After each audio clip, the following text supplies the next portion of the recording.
Угу. Так, а где я буду смотреть? Рик, иди отсюда. Ты иди на место, ложись туда. Где я буду читать? Конечно, все Так, ну сломал. все, девочки, мы уже в эфире, насколько я могу видеть. So we're live, and Marina will make a short introduction, and then we'll begin, okay? Так. Сейчас, секундочку. Теперь мне нужно вернуть, чтобы я видела вас. О, отлично, все, я вас вижу. Так, сейчас прям пару секунд подождем, пока у нас тут народ потихонечку подключается, потому что мы вышли с небольшим опозданием, да, вот. Смотрим, чтобы у нас люди потихонечку подключались. Так, все, у нас стали люди подключаться. Так, добрый вечер. У нас сегодня состоится очередной прямой эфир. Гостья нашего прямого эфира сегодня заводчик из Америки Элизабет Heckert, питомник Силуэт. Я очень благодарна Элизабет, что она ответила согласием на приглашение, потому что Элизабет, в отличие от очень многих нас, не просто сидит дома и карантинит, она еще к этому плюсом работает. Вот, поэтому, конечно, огромная ей благодарность, что она смогла выкрасть из своего рабочего графика несколько часов для того, чтобы с нами обсудить все самое интересное и все самое актуальное по нашей прекрасной породе шпиц. Итак, я хочу представить также нашего переводчика бессменного, это Светлана Валуева. Светлана, в очередной раз спасибо, что вы нам помогаете с переводом. Я по вам соскучилась ужасно. Ну да, у нас был очень рада. Недельный перерыв, да, именно с прямыми эфирами с заводчиками, но я думаю, что в будущем мы это потихонечку все наверстаем. Итак, Светлана, скажем пару слов, мы рады, да, видеть Элизабет. So Zarina just made a short introduction, and she would like to say thank you for taking the time off, taking the time to speak to us. But we're very excited to have us with us today, and hopefully it will be a very interesting conversation based on the 21 pages that she wrote. Итак, ну, самый стандартный наш первый и самый любимый во всем Фейсбуке вопрос, значит, просьба Элизабет рассказать немножечко о себе, потому что Элизабет, помимо шпицов, еще занимается другой, да, работой, и это на самом деле очень интересно. So, can you tell us a little bit about yourself? Okay, I'm Elizabeth Heckert. I'm 37 years old, and I live in Hampton, Virginia, which is on the east coast of the US, about 45 minutes from the ocean. I work full-time as a software engineer, making websites for NASA.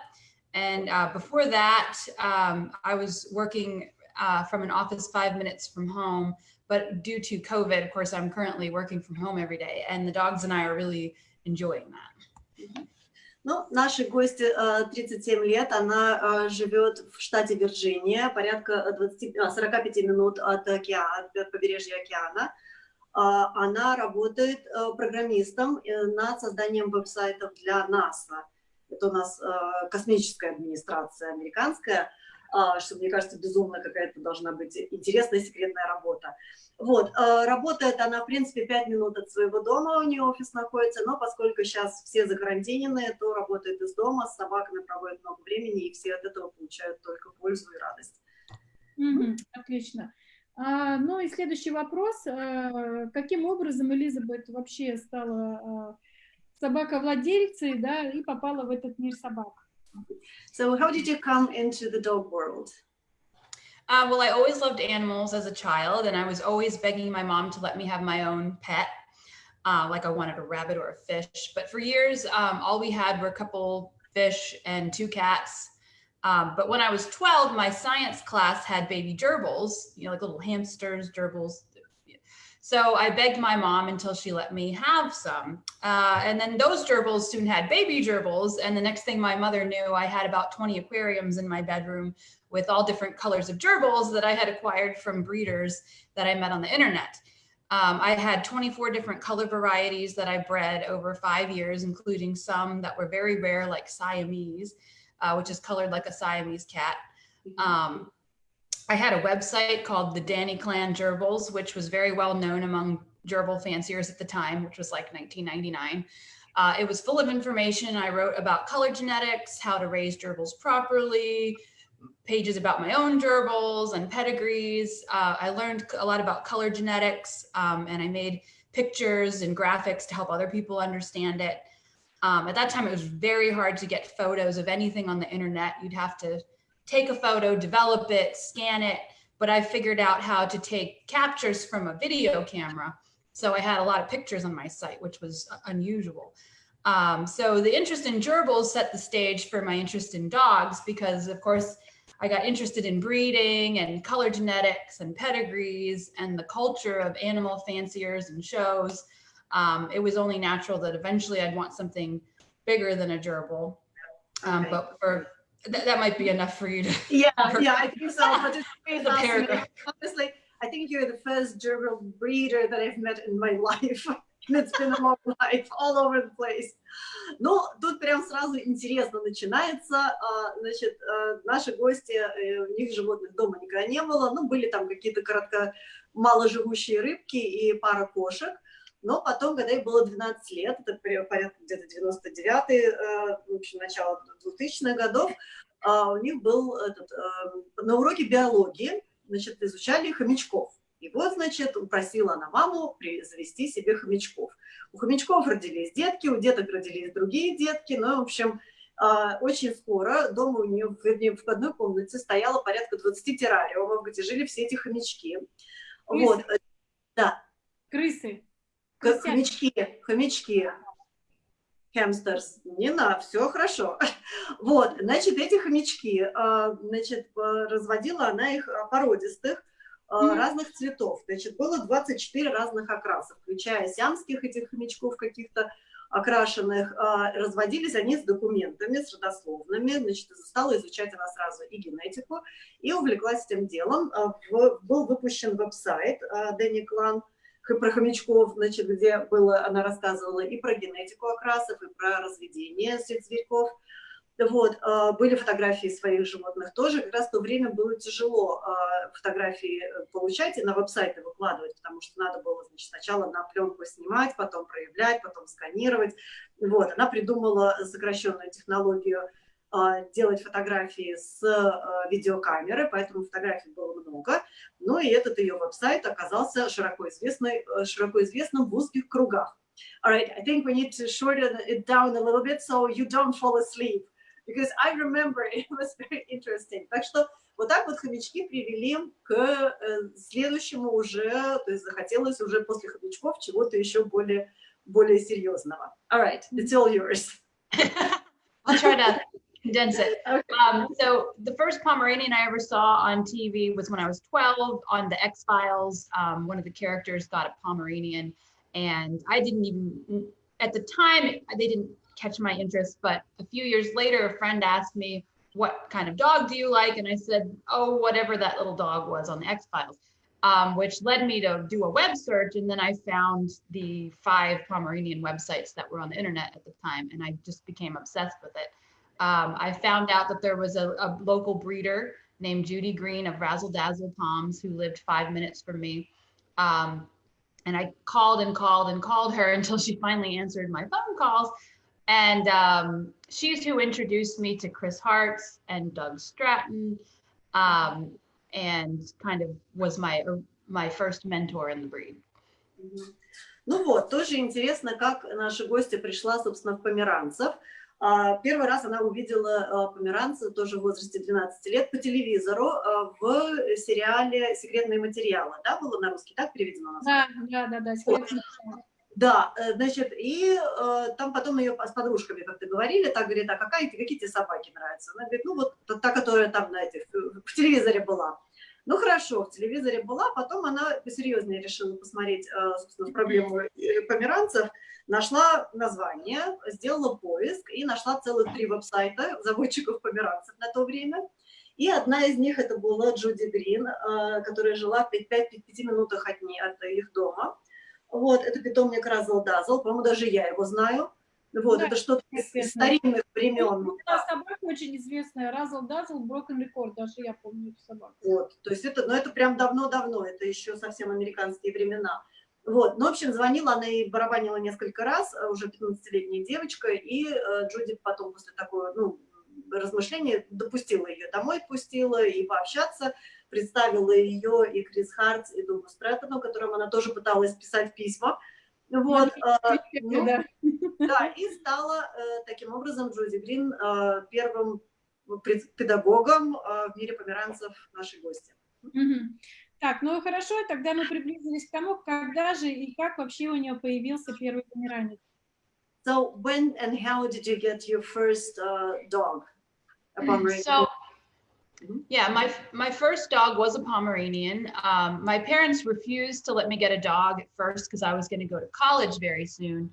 But they did let me get another cat when our cats passed away. But when we were at the shelter looking at a cat, there happened to be a Pomeranian, and I managed to talk my parents into letting us adopt him. But he actually had a lot of aggression issues, which led me into obedience training. And I learned a lot in the process of doing obedience training because of his aggression. I learned how to train dogs and how dogs think and techniques for training them. And I think that really helped me a lot with the handling. So that was my first pom, and he ended up living out his life with my parents after I went to school. But that was my introduction to the breed. Ну вот, в общем, после, я так понимаю, хомячков огромного количества, родители собаку нашей гости заводить не разрешали. Вот, потому что, ну, и она уже заканчивала школу к тому времени, должна была уезжать в университет учиться. Ну и умер один из котов, и они говорят, ну, давай котика, значит, еще одного возьмем из приюта. Пошли в приют, и она там увидела, естественно, померанца, в которого вцепилась и уломала родителей взять эту собаку домой. Вот, собака оказалась не сильно доброжелательной, еще, вернее, достаточно агрессивной. И Элизабет вынуждена была, в принципе, заняться с ним дрессировкой. Дрессировкой достаточно серьезной, потому что эту собаку нужно было приводить в порядок. И она говорит, что именно вот на этих курсах по дрессировке она научилась понимать собак, научилась обучать собак, научилась предсказывать их поведение. И таким образом она считает, что ей эти курсы очень помогли также и в хендлинге. Да. Ну вот, вот это вот история, да, этого собаки. Так, ну и тогда мы приблизимся уже к моменту профессионального, когда профессионально Элизабет начала заниматься собаками, да. Пожалуйста, пусть она немножечко подробнее расскажет о своем питомнике, когда она действительно решила заняться разведением этой породы, не просто дрессировать первую собаку. Вот, которая, кстати, прожила всю свою жизнь с ее родителями. Родителями, да. Then when and how did you decide breeding dogs? How did you come across founding your own kennel? Well, so I really became interested in poms when I was 15, and I always planned on showing and breeding them after I got out of school.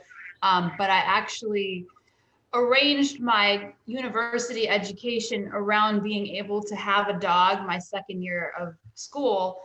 And I actually got my first show pom from Robert Stratton, Wind Mist, after I went to the APC National in 2001 with Judy Green. I think I met Doug and Robert then. I definitely met Chris then. So Dallas, Wind Mist by Invitation Only, was my first show dog. And he never had puppies, but that relationship that I had with Doug and Robert led to me eventually owning Sunterra Sweet Surrender, who we called Adia. And she was a daughter of Toki, the legend continues. And she ended up being the foundation bitch of my kennel. Ну вот, в общем, тут все оказалось гораздо серьезнее, чем я думала. Элизабет всю свою университетскую жизнь организовала таким образом, чтобы иметь возможность завести собаку свою как можно быстрее. И на втором году обучения она уже снимала свою собственную квартиру. И, собственно, в 2001 году поехала на националку померанцев. Там она лично уже познакомилась с Дугом Стрэттоном и Робертом, и с Крис вот в то время. И там она приобрела уже ее первую выставочную собаку, Wind Mist by Invitation Only, которого звали Даллас.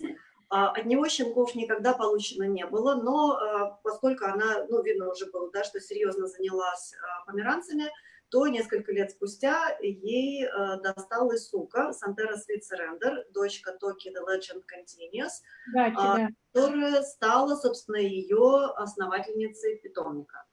Мгм. Так, и немножечко о названии ее питомника. And can you tell us about how you came up with the kennel name? I picked the kennel name Silhouette long before I had any dogs, mostly because I was always drawing the ideal palm silhouette in my notebooks at school. And when I think of a palm, I immediately think of that outline, that silhouette. It's one of the key things I look at when I'm evaluating a dog. It also might be a little bit because I'd hoped to have black and tans, but that hasn't really worked out very well. Но название, на самом деле, было придумано еще задолго до того, как у Элизабет появился ее первый померанец. Еще в детстве она рисовала в альбоме там себе вот эти вот силуэты померанцев, и вот это также, эти вот ее, да, вот эта вот картинка, да, которая у нее в голове сформировалась в то время, также помогает ей сейчас взглянуть на свое поголовье и оценивать своих собак. Ну, еще, конечно, была мысль завести черноподпалых померанцев, но это не срослось. Как человек, который тоже очень сильно увлекался черноподпалыми собаками, я ее понимаю, потому что как раз действительно очень тяжело найти производителей, и не просто производителя, которые по качеству не будут уступать, ну, рыжим тем же самым, да, собакам. Zarina is saying that she also had a dream to get a good black and tan, but she's saying it's very difficult to find good producers, good dogs to buy puppy out, so they will be compatible with the oranges. Yeah. Is it the same situation in America as well, in the States as well? Yeah, I think I talk about this a little later, but every time I have gotten a hold of a black and tan, they always ended up disappointing me. Like they were never as nice as my oranges, and I can't live with that. Ну, so.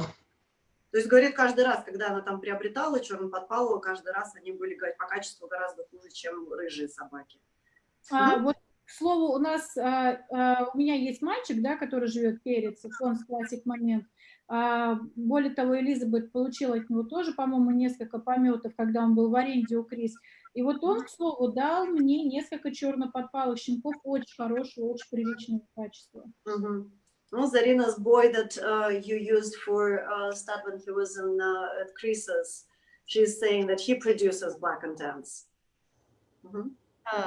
Sorry, Pepper. What's the dog's name? Is it Pepper?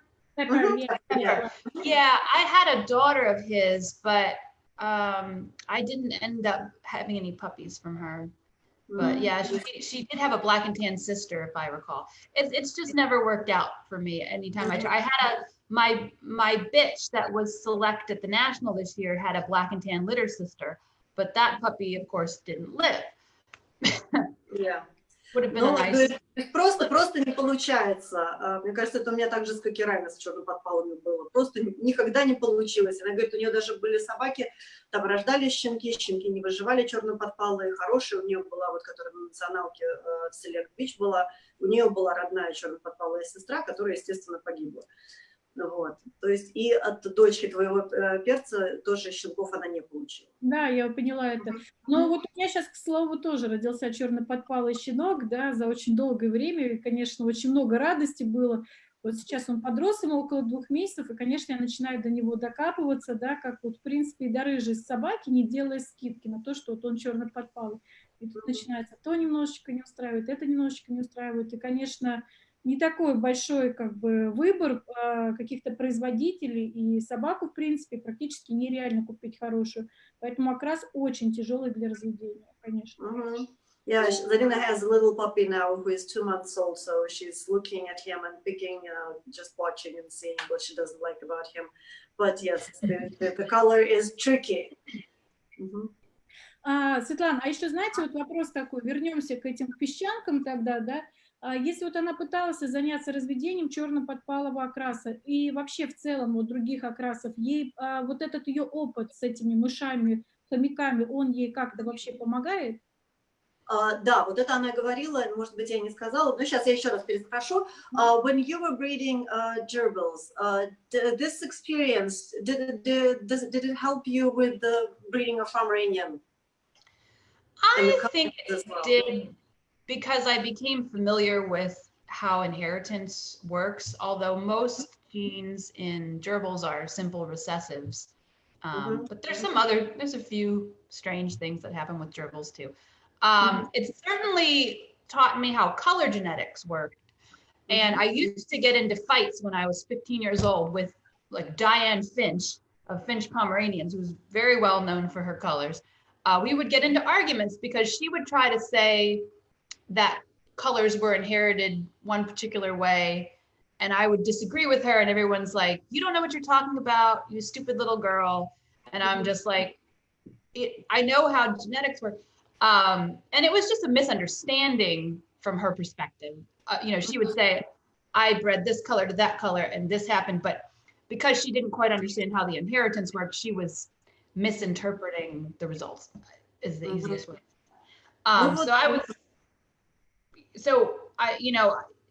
Now we have DNA tests that can tell you exactly what genes your dogs have in terms of color. They didn't have that 20 years ago.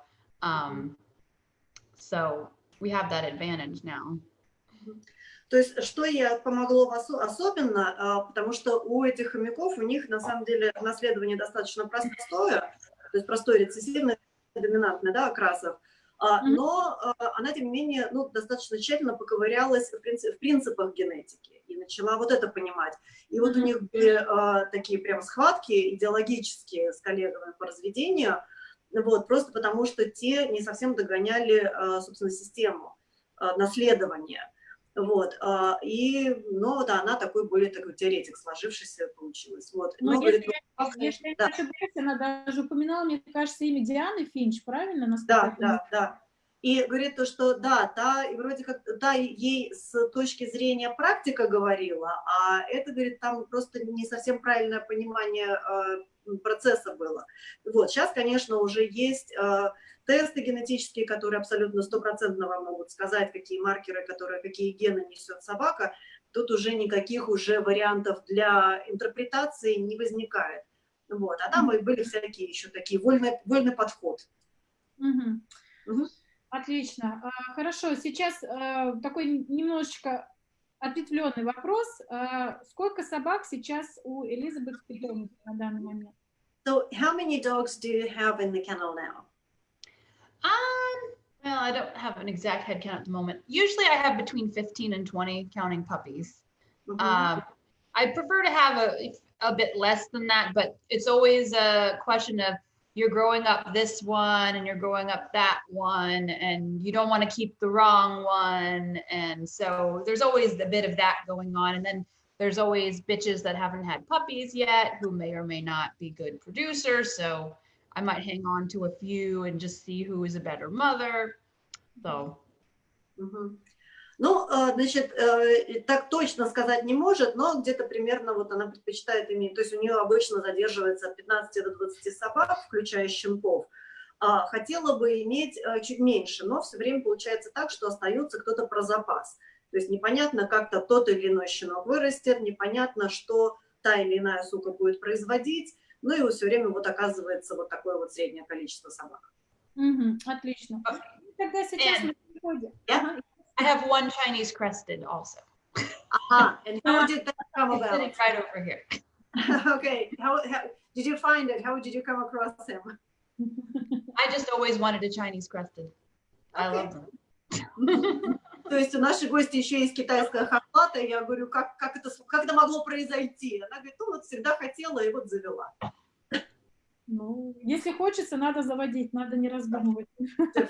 Когда no doubts. If you want a Chinese crested, you definitely deserve one.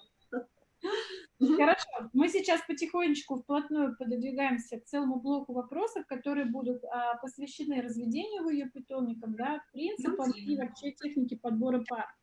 Но для начала мы начнем с такого вопроса, какие вообще в принципе крови лежат в основе ее разведения. So can we talk a little bit about bloodlines that you used to begin your breeding? Okay, I mentioned I began with Sunterra Sweet Surrender, Adia. She was an exceptional producer. She was the mother of 9 champions in the US and several in other countries.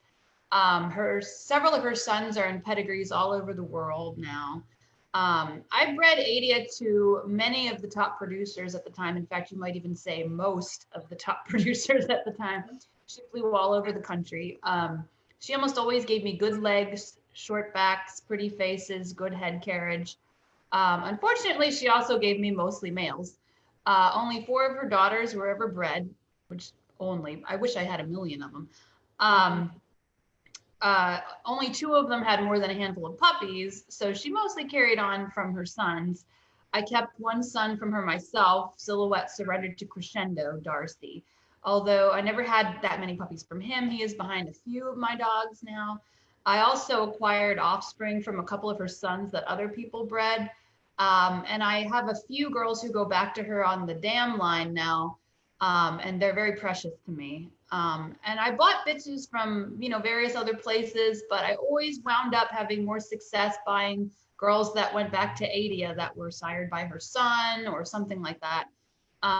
The others, for one reason or another, just never seemed to work out. Ну, вот основательница питомника, собственно, про нее наша гостья уже рассказывала. Это Sunterra Sweet Surrender, которая была совершенно замечательной и выдающейся производительницей. От нее родилось огромное количество чемпионов, ну, вернее, не такое огромное, но 9 чемпионов по всему миру. И эти собаки, наверное, сейчас присутствуют почти во всех родословных померанцев, также по всему миру. Эта собака, давала ей, как правило, щенков с хорошей длиной ноги, ног, с короткой спиной, с хорошей осанкой и красивыми лицами. Но, к сожалению, также эта сука дала ей крайне мало щенков. Значит, вот эти вот 4 дочери Айды произвели, ну вот, да, в ладони, то есть на пальцах можно пересчитать, сколько они произвели щенков за свою жизнь. И получилось так, что Элизабет вынуждена была покупать щенков от кобелей, которых она продавала, потом она покупала от дочерей себе щенков Айды, пыталась честно покупать собак инокровных, но почему-то вот они никогда так не прилипали, как собаки, то есть, вернее, как собаки, потомки ее первой производительницы. Отлично. А по каким критериям Элизабет планирует вязку? How do you select couples for breeding? Okay. This might be like that earlier question. Let's see. Это в последних 10 вопросах, которых я досылала. So for the most part, if I'm picking 2 dogs to breed, I want to make sure they don't both have the same faults. And I want them both to have strong pedigrees that are full of dogs either of the same type, or sometimes I'll choose a complementary type if there's something I'm trying to improve. Like, for example, if my line has lower ear sets, I might outcross to a line of a little different type that has nice ear sets to try to bring that in. And I also like to look at what other people have done, similar breedings with related dogs, to see if there's a pattern to what lines and what dogs mix well. Sometimes I'll do a breeding very similar to another one. I tend to do that more than like repeating a breeding that I already did. I'll just construct something similar. But I like to look for patterns to what produces what I'm looking for. Ну, значит, в первую очередь, да, она старается не вязать производителей с одинаковыми недостатками, ну и потом, значит, изучает родословные, а при изучении родословных очень пытается отслеживать порядок наследования, потом еще смотрит у других людей, что получалось от подобных комбинаций, то есть изучает родословные, потом пытается, вернее, всегда старается вязать собак похожего типа, но может, тем не менее, пойти и на ауткроссовую вязку с кобелем другого типа, если, скажем, у ее линии, скажем, развешенные слегка уши, низко посаженные.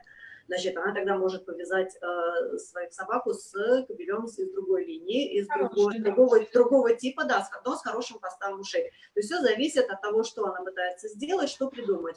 Дубли старается не делать, но может сделать что-то похожее, да, что-то аналогичное.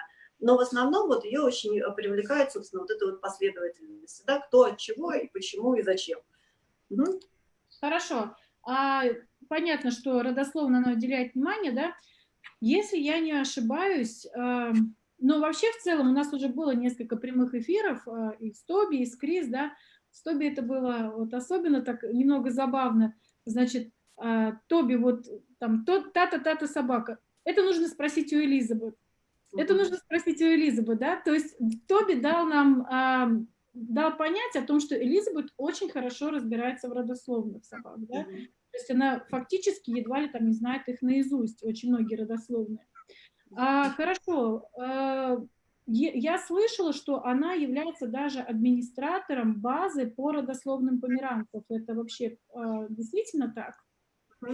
So when we had a live stream with Toby, he was mentioning bringing you up all the time, saying that if anything, he'd consult with you. If anything, if he has any questions, he is asking you because you're like a walking encyclopedia of pedigrees.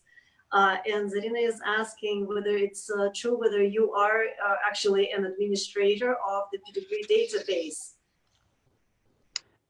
I don't run pedigreedatabase.com. I do have a site that I made myself called palmpedigrees.online. Unfortunately, at the moment, you can't add your own pedigrees. I have to populate it myself. And let me explain where that came from.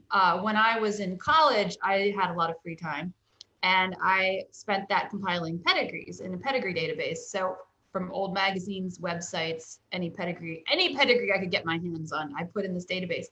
So I had over 100,000 Pomeranians in this database. And that was what people would come to me and ask for pedigrees because I always had them. And then pedigree database is someone else's project. But I kept wanting to share my database, and the software that I use is quite old. It's a little clunky. It's not easy to use. So I was trying to find out how to get all of those pedigrees on the web. And I did manage to do that. I just haven't gotten as far as making it easy to add your own pedigrees. I have to run a bunch of scripts and stuff. It's something I've been working on, but I haven't had enough time to perfect it. Like a pet project. Значит, у Элизабет, да, у нее есть собственный веб-сайт pompedegrees.online, и там, значит, что? Ну, он немножечко, говорит, такой корявый, то есть туда нужно, если добавлять новую родословную, то есть это должно через нее проходить, она должна все скрипты запускать. Вот. А с чего это все началось? Она, поскольку в колледже, говорит, времени у нее было достаточно свободного, то, что она делала, она собирала родословные померанцев. Любые, какие только могла найти. И вот дособиралась до количества 100 тысяч. Вот, поэтому к ней многие люди обращаются, потому что у нее, скорее всего, то есть все это уже есть, было собрано. Потом она этот сайт задумала, ну, чтобы было у других людей доступ к этим родословным. Вот. И пришлось это все, опять же, то есть используя немножечко такое старомодное программное обеспечение, было все это вынесено в интернет. Но пока у нее на оптимизацию веб-сайта этого времени практически уже не осталось. Ну, здорово. А помимо того, что вот у нее было много свободного времени, да, и поэтому она добавляла эти родословные туда в таком огромном количестве, может быть, ей еще что-то двигало, может быть, какая-то там миссия, я не знаю, вот она хотела помочь людям, чтобы у них была возможность найти родословные собак. So what was your main idea behind collecting those pedigrees? Did you want to make them available for yourself or people or just for... Well, initially it was for myself because by entering and tracking down all the pedigrees, I really got familiar with what was behind all of the dogs that I was looking at. And then I could see what, like I said, I like to look for patterns. I would look for, you know, oh, this dog resembles that one and they have the same grandfather, you know, like, and one of the things I noticed in doing that was that I kept coming back to dogs that went back to Crescendo. Which is one of the reasons why I decided that I definitely wanted to work with crescendo breeding, which, Sunterra goes back to a lot, and Toki, and all the dogs that make up my pedigrees ultimately go back to some of Chris's. So that was something I noticed, and I was just kind of trying to, figure out how to plan breedings and look for those patterns. And on my own website, I have photo pedigrees, which at the time I made them weren't that common on the internet. Now everyone likes to put them together in Photoshop. But I love those for seeing, what, especially type-wise, kind of is on both sides of the pedigree and what dogs you see repeated, that type of thing. Ну, на самом деле началось это все как личный проект, исключительно для самообразования. И вот как она уже сказала, то есть ей было интересно проследить последовательности, наследование типа, наследование экстерьера. И потом она, значит, уже изучая все эти родословные, потому что их накопилось огромное количество, она стала хорошо ориентироваться, во-первых, в разведении, и потом стали прослеживаться какие-то закономерности. Например, собаки, которые ей нравились, вот она смотрела, что вот эта собака похожа на эту собаку, потом смотрела, ага, у них общий дедушка. Мало того, потом вот эти закономерности свелись к тому, что она начала понимать, что собаки, которые ей нравятся, своими корнями уходят в питомник крещендо, как правило, из которого берут корни, уже остальные крупные питомники, те же самые Сантерра и Токи, да? Вот, ну и она вот уже тогда приняла решение, что ей хотелось бы работать именно с собаками из вот этих питомников. Отлично. Хорошо. Можно ли тогда сказать, что, вообще в целом, какое значение она уделяет родословной, да, при подборе пар? И бывает ли так, что она при подборе пар ориентируется исключительно на родословную собак? So as you already mentioned, pedigree is very important for you when selecting producers. But have you ever made a mating based only on pedigree analysis? I don't know that you can really make one only on pedigree because, there's some breedings that I thought on paper looked really good, but if you actually looked at the two dogs involved, you wouldn't want to breed them because they have too many of the same faults. It might look pretty because you're line breeding, but you're probably just going to set those faults in. I mean, there might have been some times where the pedigree tipped me over the edge, like, well, I'm not totally sure this is the right breeding, but I like, the dogs that I'm doubling on. I'd say I probably do that sometimes. But if the two dogs seem badly suited, then that would not convince me to try it. Ну, говорит, что нет, только на родословных делать вязки нельзя, потому что там, где может нравиться родословная, но смотришь на живых собак и понимаешь, что у них одинаковые недостатки. То есть делая, скажем, какой-нибудь там типа красивый на бумаге лайн-бридинг, в результате ты просто закрепишь какие-то недостатки. Вот, поэтому нужно, то есть все-таки рассматривать оба этих фактора, и экстерьер собаки, и их происхождение. Отлично. Как Элизабет подходит к подбору кобелей для разведения? Как она подбирает? So how do you find and select males for your breeding? So, in the past, I did a lot of shipping. I would ship my girls to a lot of the top sires who I liked what they were producing. It was kind of like a game to me that like no dog was too far. I would always work some crazy scheme out to get them bred.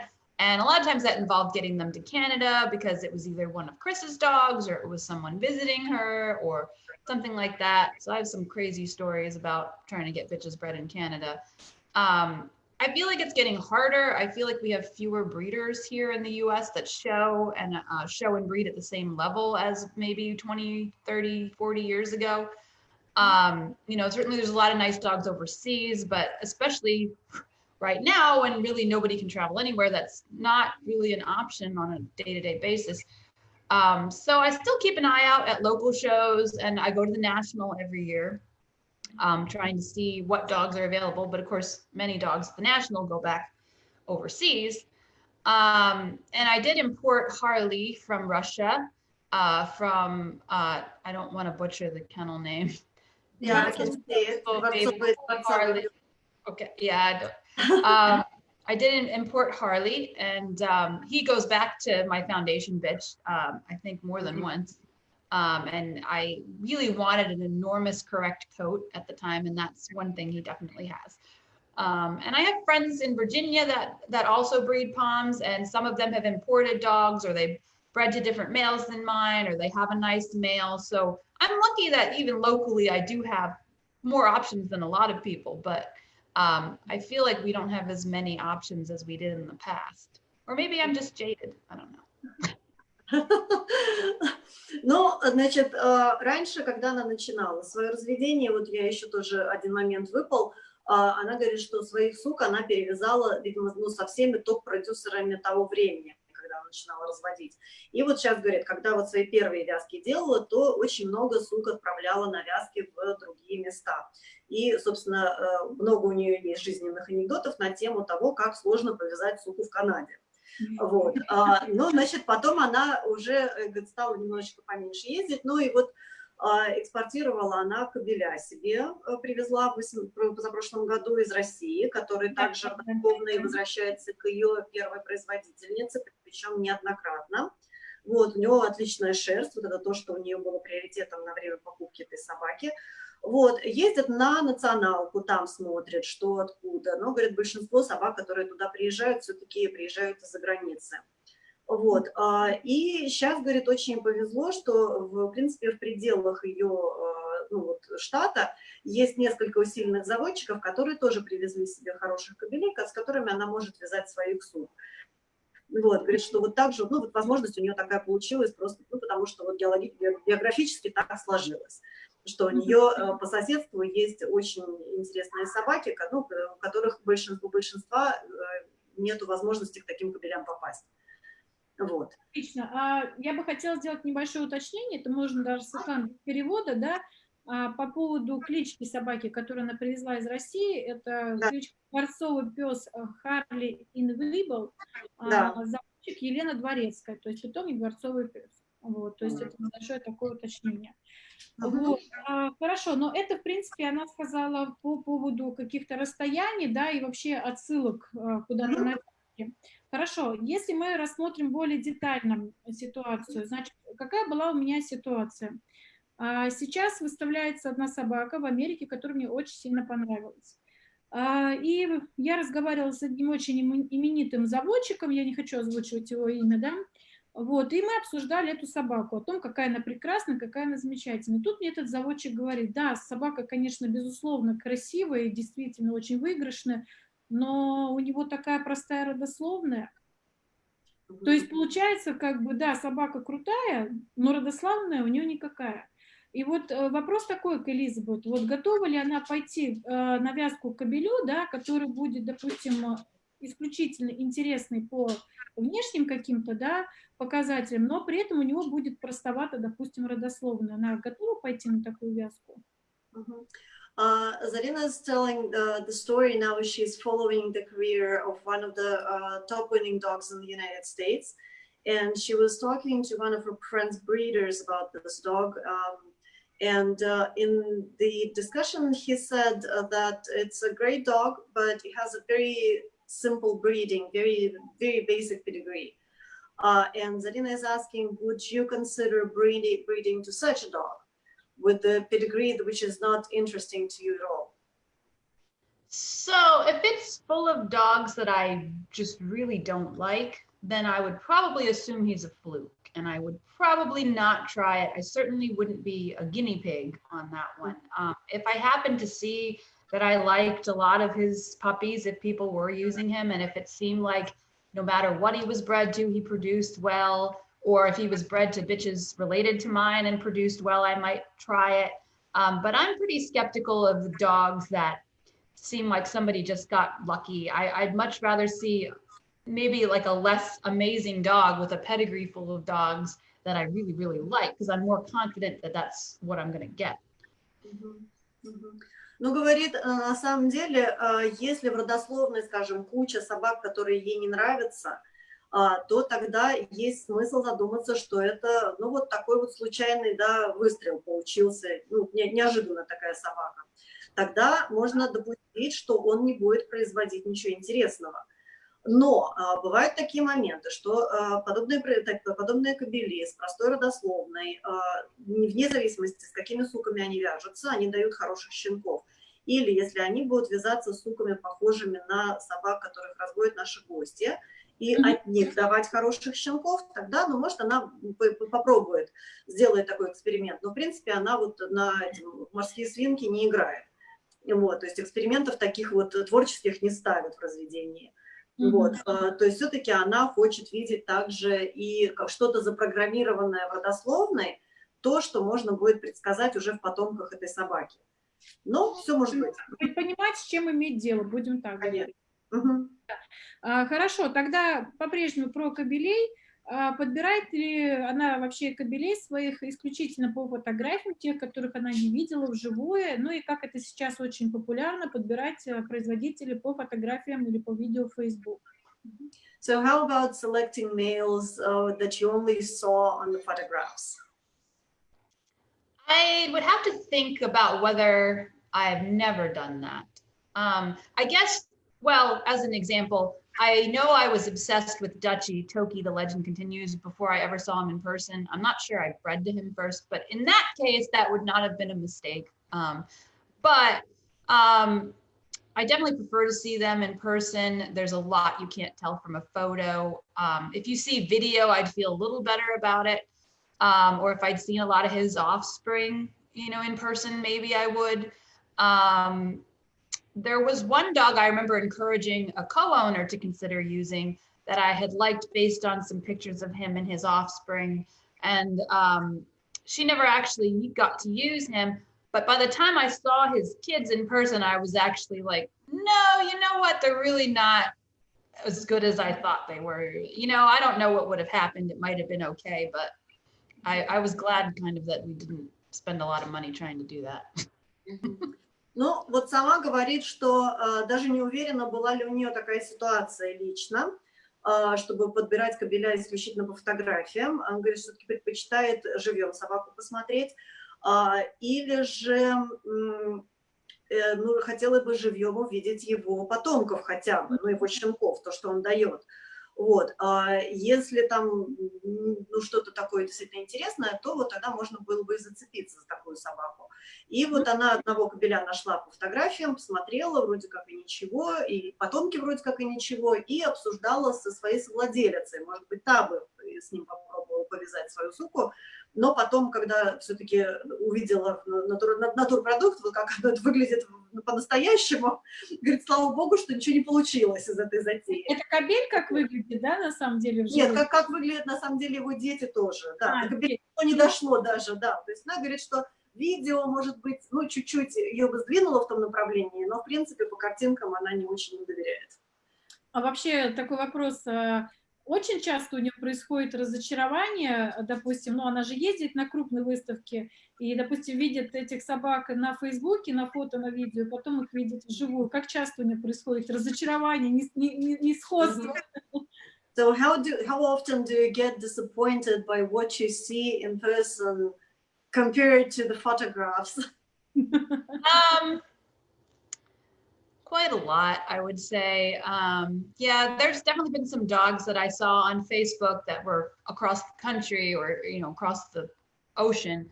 And I thought, oh, I can't wait to see this in person. This looks really lovely.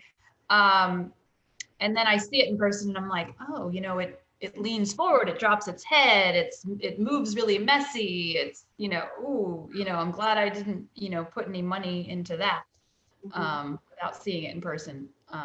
I think you really do need to see them in person because you can take some pretty photos of some very not good dogs. Yeah. And there are some technologies as well that we can make. Yeah, that's even aside from Photoshop, you can get a lucky shot. And some dogs are more photogenic than they are in person. And sometimes it's the other way around. Sometimes they actually photo worse. Yeah. Ну, говорит, да, разочаровываться приходится частенько. Вот, потому что, например, да, видит какие-то фотографии собак, которые живут на другой стороне континента или там в другой стране, значит, в других странах, и потом, когда живем, это видит, такой, упс, что это такое вообще? Там собака не несет голову, собака падает наперед в движении, собака там какая-то, ну, в общем, не соответствует. Ну и, говорит, на самом деле можно даже некрасивых собак сфотографировать красиво. Есть еще собаки, которые более фотогеничные, чем другие. А есть обратный случай. Красивые собаки, а у них фотографии не получаются. То Все есть, как у людей. да, да. So it's the same as with people. So if you're whether photogenic or not, but, you know. I think so. Yeah. У меня даже был случай, один раз вообще был такой очень курьезный случай, я прилетела в другую страну, привезла щенка, и когда меня встретили, мне мои новые владельцы сказали: ой, вы знаете, вы вживую выглядите намного лучше, чем на фотографии. Я, конечно, была в шоке вообще. Ну, это тоже, конечно, собака. No, Zarina sold the puppy once to a foreign country, brought it over to the puppy buyers, and they said, oh, we're so happy that he looks so much better than he used to do in the photographs. So that was a big compliment, a big trust, I think, on their side for buying such puppy. Ага, хорошо. Двигаемся дальше. Если говорить о кобелях и о суках, да, какого размера лучше всего вот собаки, на ее взгляд, подходят для разведения? So let's talk about sizes. What is the perfect size for a breeding male and a breeding female, in your opinion? I probably prefer both to be like 4.5, 5 to 5.5 pounds.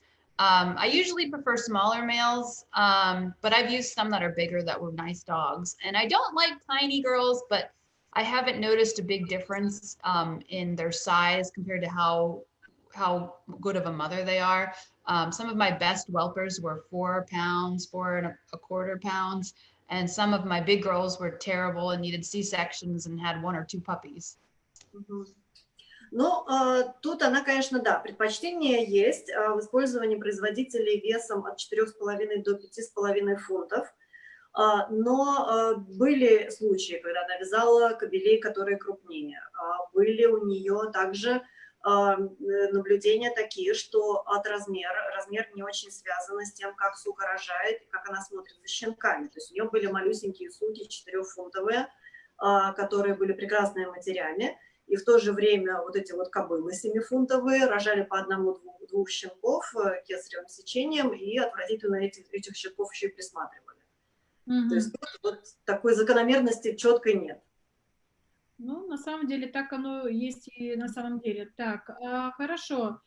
По поводу кобелей еще немножечко остановимся. Использует ли она, ну, берет ли она в аренду кобелей из других питомников? Do you lease males from other kennels? I have borrowed males from friends. I have borrowed 2 boys from Chris Hart's. First, I had Crescendo Continuum Bridge, and then I had Crescendo Common Sense Colby. I think those are the only 2 that I've ever borrowed. Everyone else was either shipped to them or they were local. Ну вот эти вот 2 собаки, которых она упомянула, эти были взяты в аренду, вот, а так все обычно отправляются суки, даже не сколько аренду, сколько больше для вязок они были взяты. Ну да, аренда, да, получается. Да, а сама она отдает в аренду своих собак, своих кобелей? Do you let other people have your boys at home? Do you let them lease them?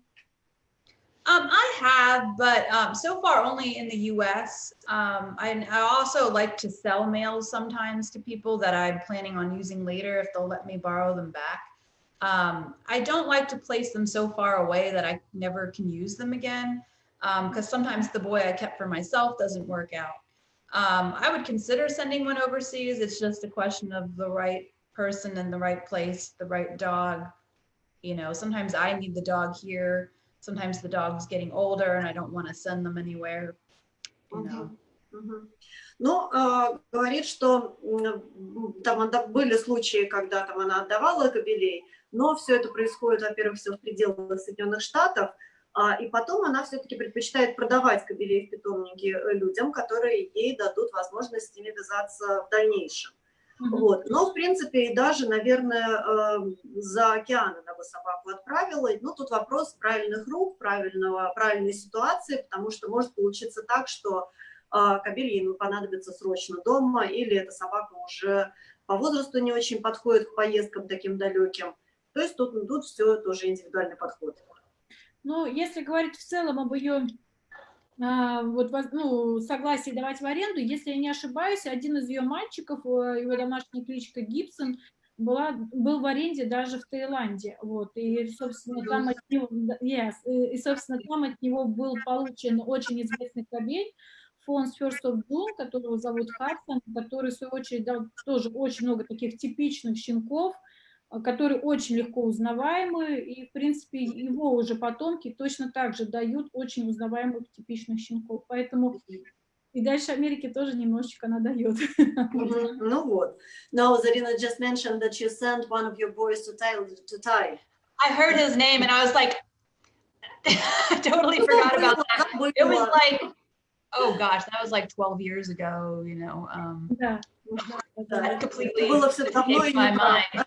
Yeah, that's, you know, he actually has a lot of offspring all over the world just because of that. Like, he didn't really have many puppies here, but oh no, I forgot that.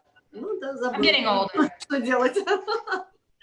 В общем, как было сказано, все будет зависеть от тех рук, в которые они попадет, потому что Гибсон был в аренде у Тоби, вот, то есть, соответственно, насколько мы помним, и Тоби всецелостно доверяет Элизабет, ну и, как мы видим, Элизабет, соответственно, всецелостно доверяет Тоби, поэтому ничего удивительного тут нет, что он оказался так далеко.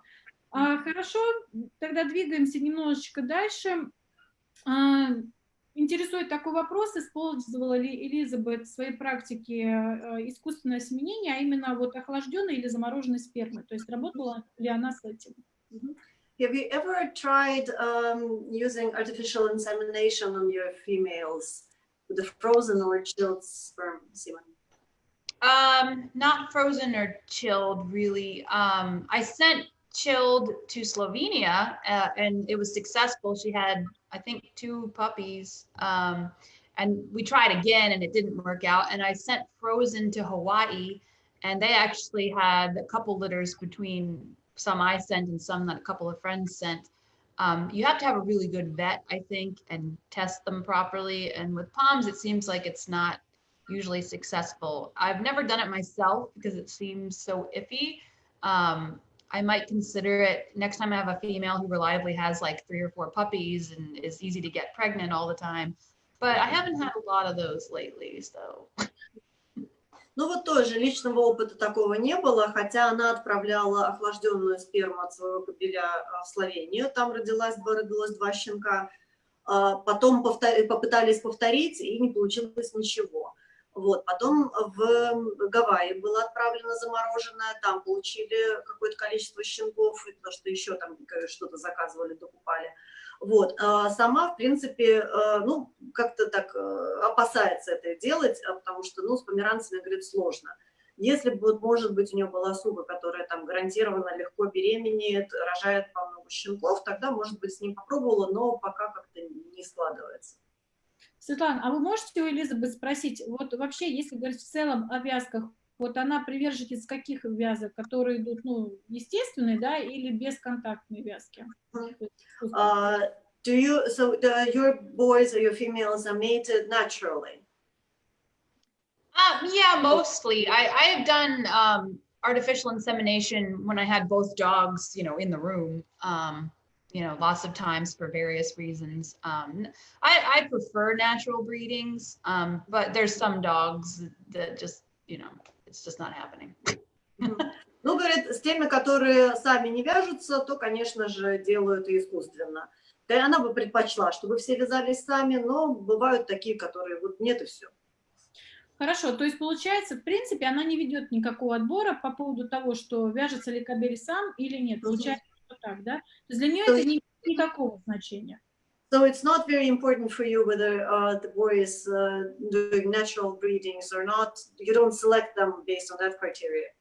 No, if I expected the males to do everything on their own, I would probably have no puppies ever. I mean, usually you just have to hold the girl and help them aim a little bit. So, I mean, I would like them to be able to do that, but sometimes just one's too big and the other's smaller, and it's really not that they can't do it. It's just a bad combination, or I just don't want to sit there all day, trying to pull off. Ну, говорит, что, наверное, если бы она только по натуральными вязками, вернее, останавливалась только на натуральных вязках, то у нее вообще щенков никогда не было. Вот, то есть все равно, поскольку бывает большая разница в размере между партнерами, все равно нужно там или суку подержать, или кобелю чуть помочь, или просто времени нету целый день сидеть и ждать, пока там они сами что сделают. Вот, то есть, в принципе, ну, для упрощения процесса, она говорит, нет, не ограничивает себя только кабелями, которые вяжутся натурально. Ну, это хорошо, в принципе, если она не ограничивает только потому, что с какой-то там технических каких-то загвоздок, да, но в целом бывают кабели, которые, в принципе, не интересуются суками, да, то есть это что, опять же, не имеет никакого значения, может быть, он вообще ни в каком виде, ему это не интересно. But Karina is saying that sometimes you can come across the male who is not even interested in females.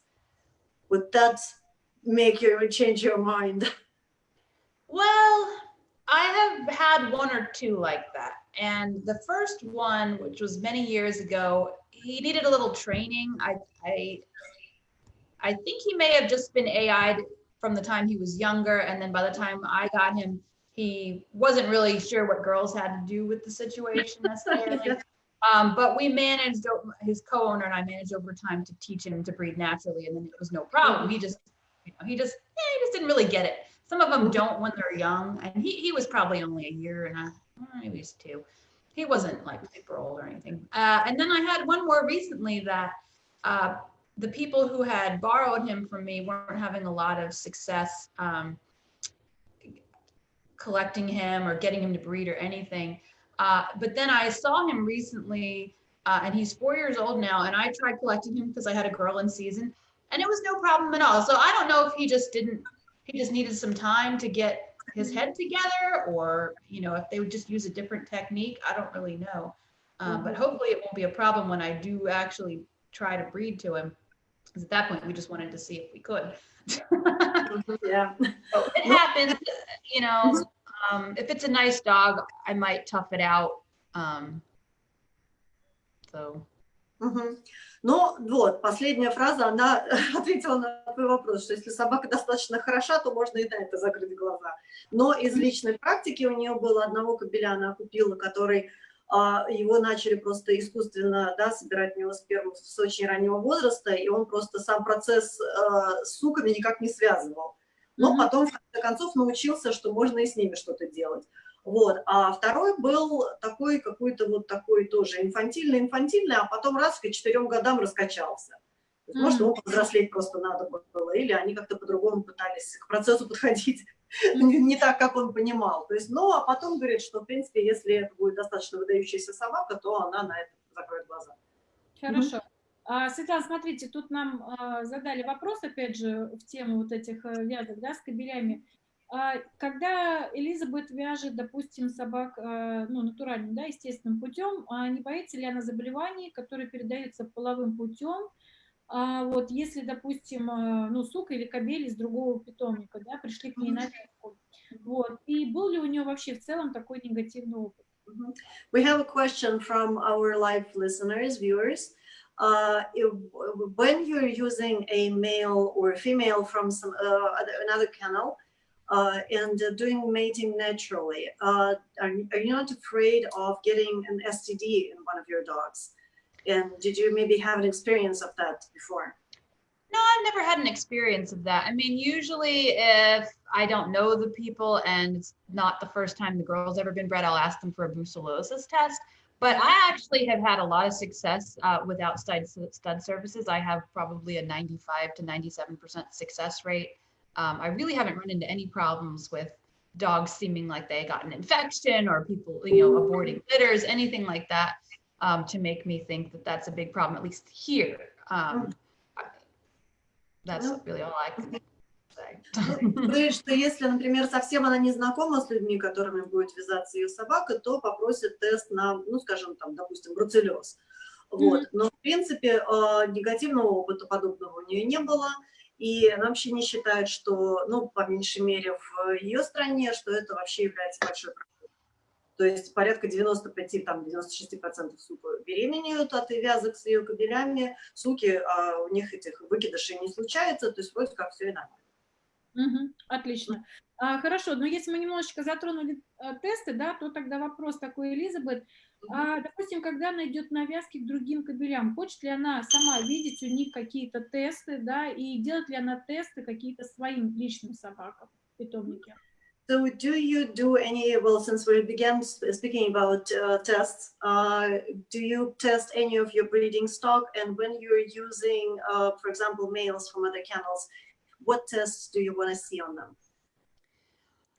Unfortunately, our breed doesn't really have a very good culture when it comes to health testing. So, you know, particularly when picking outside stud dogs, it's if you have a criteria of you want certain tests done, you're going to have very few options.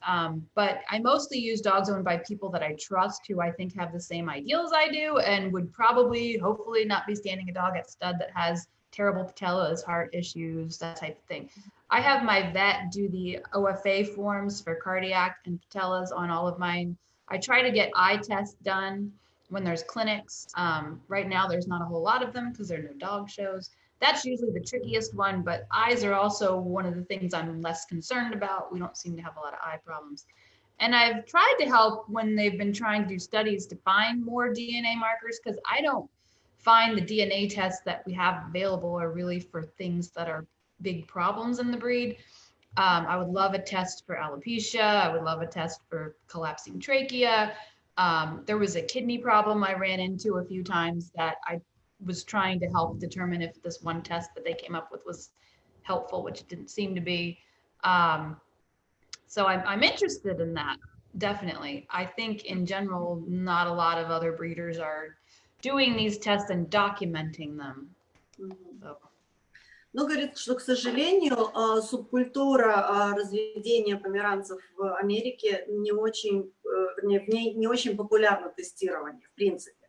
Поэтому если вы ищете кобеля и еще ограничиваете этот выбор какими-то результатами тестов, то есть, в принципе, вариантов у вас не так много остается. Останетесь без кобеля. А? Останетесь без кобеля в итоге. Ну, однозначно, да, то есть если вы хотите и кобеля, и тесты, то есть вот тут сложно.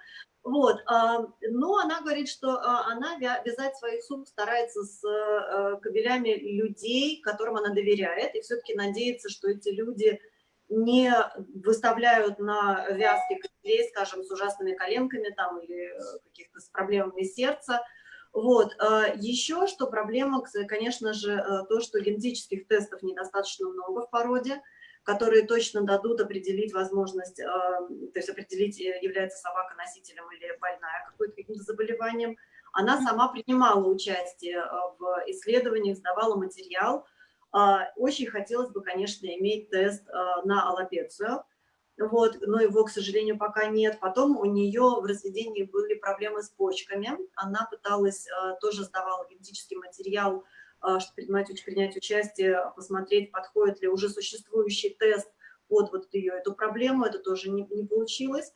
Вот, но, в принципе, а так вот, в общем, все на... То есть, конечно, что она делает? Коленки старается смотреть, потом глаза смотрят. С глазами сейчас стали сложности, потому что глаза не каждый ветеринар осматривает, то есть это на выставках обычно делают ветеринары. Вот, сейчас выставок нету. Вот, а так, в принципе, вот, ну, вот такие самые базовые тесты она делает. Но другие заводчики мало того, что и тестов не делают, но еще и не публикуют их результаты. Так, хорошо. На Пателе и БСД мы немножечко остановимся подробнее дальше. Вот. А сейчас переходим к общему виду померанца, да, и опять же к разведению тоже немножечко затронем. Может ли Элизабет описать, как в ее представлении выглядит идеальный померанец? We will talk about patella and VSD a little bit later in our interview, but now we'd like to speak about more of the general terms. Can you describe what your perfect Pomeranian looks like? That's we have. To me, a perfect pom is small, of maybe 4.5, 5 pounds, short backed, carries its head high and proud, clean coming and going. From the side, they should appear balanced and have a high, tight tail set, nice, tight cat feet. I love when they're nice and up on toes. A pretty face, abundant coat with correct texture. And for me, the most important details are head carriage, tail set, short back, tight feet, a wedgie muzzle, and ear size and ear set. Ну, в общем, картина идеала, да, маленькая собака, 4,5–5,5 фунтов, с короткой спиной, с хорошей осанкой, хорошо несет голову, высоко посаженный хвост. Очень ей нравятся маленькие такие плотные лапы кошачьи, и чтобы собака прям вот на пальчиках прям все время стояла. Вот, конечно же, хорошенькое личико, большое количество шерсти, но правильной текстуры. И для нее очень важно, значит, по следующему порядку, следующие характеристики: осанка, постав хвоста, короткая спина, хорошие лапы, правильная клиновидная форма морды и постав ушей и их размер. Отлично. Но по голове тогда, в принципе, она немножечко ответила уже, да, на то, как она должна выглядеть. Остановимся на движениях и на темпе при показе. Вот. Какие движения она вообще считает должны быть у померанца и какой темп показа? Я вот еще, извиняюсь, еще одно предложение из предыдущего вопроса вспомнила, да, то есть вперед-назад параллельно и баланс движения сбоку. Вот. Но я сейчас еще твой вопрос задам, то есть просто подетальнее по движениям. So you already mentioned about the movement, clean coming and going, and balance side gait. What else can you add to the movement question? The tempo, the speed, the length of the stride, reach and drive. So to me, I don't think they should necessarily move like a working dog with a huge side gait. I think that's pretty hard to get along with the short back, and that. I think when you have more angles in the rear, you have more angles in the front, the dog's going to appear longer standing than I would probably find ideal. I think you're better off with more moderate angulation that's balanced, so you can keep that profile when you're moving. But at the same time, the dog should appear to cover some ground, because I've seen it where their angles are too straight and you watch the dog go around the ring and it's painful because he's like not getting anywhere at all. That's too far in the other extreme. So just moderate angles, moderate side gait. I don't think you ever should need to run with a pom. I don't think that's usually going to flatter them. Most poms are not built perfectly balanced to where moving fast really does them any favors. It usually will just exaggerate whatever their weak point is. Ну вот, тут в первую очередь нужно помнить о том, что такого толчка и вымаха, как у, скажем, собаки рабочей породы или у овчарки, у померанца никогда не будет, потому что для подобного типа движения у собаки должны быть уже более выраженные углы переда и зада. Тогда получится, что этот шпиц в стойке будет выглядеть гораздо длиннее, чем этого бы хотела наша гостья. Вот, значит, у нас собака шпиц, да, это собака умеренных углов, и поэтому же также и умеренного движения. Бегать с померанцем не считает нужным, потому что, если большинство собак, конечно, к сожалению, не сбалансированно сложены, поэтому при увеличении темпа их показа, наоборот, подчеркиваются их недостатки сложения. Вот. А так, в принципе, конечно же, собака с абсолютно прямыми углами, да, двигается так, что мне больно смотреть иногда бывает в ринге. Да. То есть, в первую очередь, это умеренность сложения и умеренные движения. Светлана, а вот можете у Элизабет спросить, вот она очень верную вещь сказала, да, то, что собака с абсолютным отсутствием углов задних, это действительно в движении и в стойке это смотрится ужасно. То есть очень часто даже можно увидеть, как у собаки нога в обратное направление просто выворачивается. Да? Вот Элизабет так долгое время, да, уже в породе, вообще она может сказать, что вот с течением времени эта проблема становится, ну, более распространенной, то есть приобретает более большие масштабы, чем это было ранее? You mentioned that dogs with a very straight angulation in the rear, they of course move pretty painfully. But would you think that this straight angulation in the rear became more popular, more obvious in the recent times? When you see, you know, the leg which is bent a little bit even to the other side. I would maybe say I see it less often than we used to, actually, because our standard went from calling for a dog that's slightly shorter than it is tall to calling for a square dog. And when you try to breed them really short back, what a lot of people actually were doing was breeding dogs with no rear angulation because they look really short. Because I think people naturally, their eyes are drawn to where the legs are positioned. So people would say, what a short back. And I'd be like, this dog has no stifles at all. So it is still a problem. You do see it. And it is one of my pet peeves because one of my first champions actually had a very straight rear angulation. And she also didn't have great patellas. And to me, I always feel there's some relationship there because of the stress you put on the kneecap when it's that. It's not the way they're supposed to be built. You know. Yes. Ну, говорит, что, ну, возможно, да, такая закономерность есть, потому что и американский стандарт был изменен в пользу того, что если раньше он говорил, что собака, шпиц, собака приближенного к квадрату формата, но прямоугольного, то сейчас стандарт требует, чтобы собака была квадратная. Вот. А для людей очень часто гораздо проще разводить собак с прямыми задними конечностями, потому что визуально чисто кажется, что там, где нога заканчивается, там и спина заканчивается. Да, вот. если расстояние между передними и задними конечностями, да, как собака стоит на полу, да. Ну вот, она говорит, ну тогда у этой собаки абсолютно нет голени. Вот, получается, и она говорит, что вот это ее такая вот личная такая вот ненависть, такая вот, потому что она, у нее одна из первых ее чемпионов было с такими вот конечностями прямыми, и у него были достаточно плохие коленки. Ну и вот она говорит, что, возможно, какая-то связь есть между спрямлением углов задней конечности, особенно между бедром и голенью, приводит к изменению формирования вот этой выемки, да, коленной. Вот, потому что собака просто, ну она так не должна быть сложена, у нее не должно быть таких прямых конечностей. Конечно, да. Хорошо, двигаемся дальше. Вопрос такой, какие недостатки и ни при каких обстоятельствах она не готова допустить, ну, своих собаках, да, то есть не готова использовать собак с такими недостатками. What faults do you find unacceptable in your breeding stock?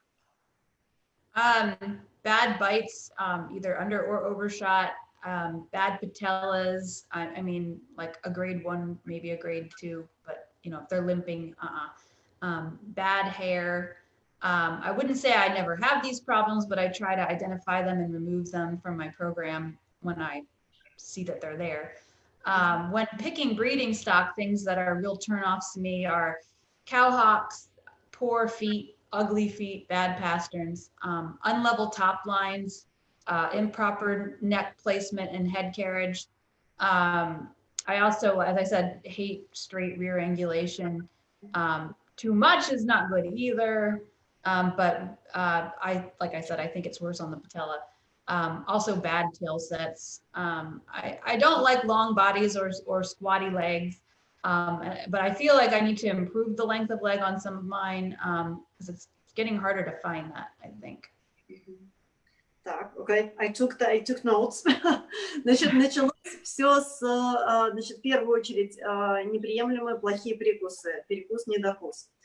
Потом, конечно же, колени. Там единица еще приемлемо, двойка тоже, если собака не хромает. Если собака, конечно, уже хромает, то извините. Вот. Потом плохая шерсть, тоже ни в коем случае. Она сама говорит, что вот с этими недостатками в своем разведении она не сталкивалась, просто потому что пытается все время заранее предвидеть, да, откуда эта проблема может вылезти, и сразу же избавляться от этих недостатков в своем разведении. Опять же, покупая собаку, на что смотрит? Значит, очень не нравятся лапы, распущенная лапа плохой формы, потом неровная линия верха, плохая осанка, прямые или излишне угластые задние конечности, обугленные, плохой постав хвоста и длинные корпуса и короткие ноги. Она считает, что в своем разведении ей нужно добавить немножко длину ноги, но вот это вот то, что вот эти недостатки перечисленные, это вот то, что она старается не закреплять в своих собаках. Отлично. Хорошо, тогда какие недостатки она готова простить? So what faults could you oversee? I can live with rounder eyes or lower set ears, although low set ears do drive me crazy. I call them sad ears. But one of my best bitches, I almost sold at a young age because I hated her ear set. And I still do, but I had to take into account all her good qualities. I have to forgive imperfect fronts, mostly like shoulders and chest more than I would like because good ones seem to be really hard to find. So I try to make sure I'm at least making progress on that front, even if they're not perfect, as long as they're, getting better each generation or not getting worse, sometimes that's what I have to settle for. Ну что, значит так, может жить с кругловатыми глазами. Уши, хотя и очень сильно не любят, такие грустные развешенные ушки, но, тем не менее, вот одну из своих очень хороших производительниц она чуть не продала именно из-за этих грустных ушек. Вот, но потом все-таки была вынуждена принять во внимание ее позитивные качества, какие-то положительные качества. Не идеальное сложение переда. Просто потому, что сейчас собак с идеальным сложением переда практически невозможно найти. Поэтому приходится жертвовать вот сложением, собственно, переда. Ну и она говорит, в своем разведении хочу видеть или хотя бы прогресс какой-то в сторону улучшения передов, или, по меньшей мере, не ухудшать уже то, что есть. Хорошо. А вообще, вот, Светлана, можете у нее поинтересоваться, а с чем она связывает такое вот большое количество проблем именно с передом, да? Потому что действительно очень мало собак с хорошим передом. What do you think the reason might be with the bad front structures? Why are they so common? I think, a lot of people don't understand fronts. I mean, I'll admit I'm not perfect in that department either. And also, I think it's really hard to get a nice front. And I just think the pool of available dogs that actually have great fronts is quite small. And unless you happen to own one of those dogs or have easy access to them, I've only seen a few dogs whose fronts really made me excited. Everyone else, I think, was some mix of, oh, I don't love this about it, I don't love that about it. So I think it's just really hard. Ну, говорит, что, во-первых, конечно, одна из причин это то, что люди не всегда понимают, как он в правильный период должен быть построен. То есть это первое. Потом, очень ограниченное количество кобелей с хорошими передами, теми, до которых можно доехать и с которыми можно повязаться. Она говорит, даже при своем опыте, она видела всего несколько собак, которые, правда, произвели на нее впечатление строением своих передов. Но так большинство, то есть, говорит, это более очень распространенный недостаток в породе. Хорошо, Светлана, а можно тогда от Элизабет услышать, вот она говорит, что очень многие люди даже не понимают, что такое, да, хороший, правильный перед. Может она кратко сказать, что в ее понимании, является правильным передом? So you mentioned that many people don't understand the anatomy of the correct front. Can you elaborate on that a little bit? I think a lot of people still don't understand that lifting high in the front is not desirable at all. It's not flashy, it's not cute, it's not pretty. They don't really understand how the front and the rear kind of interact in some ways to provide balance. And I see people that mistake things like U-necks for, oh, look at the beautiful head carriage when it's actually like a U-neck.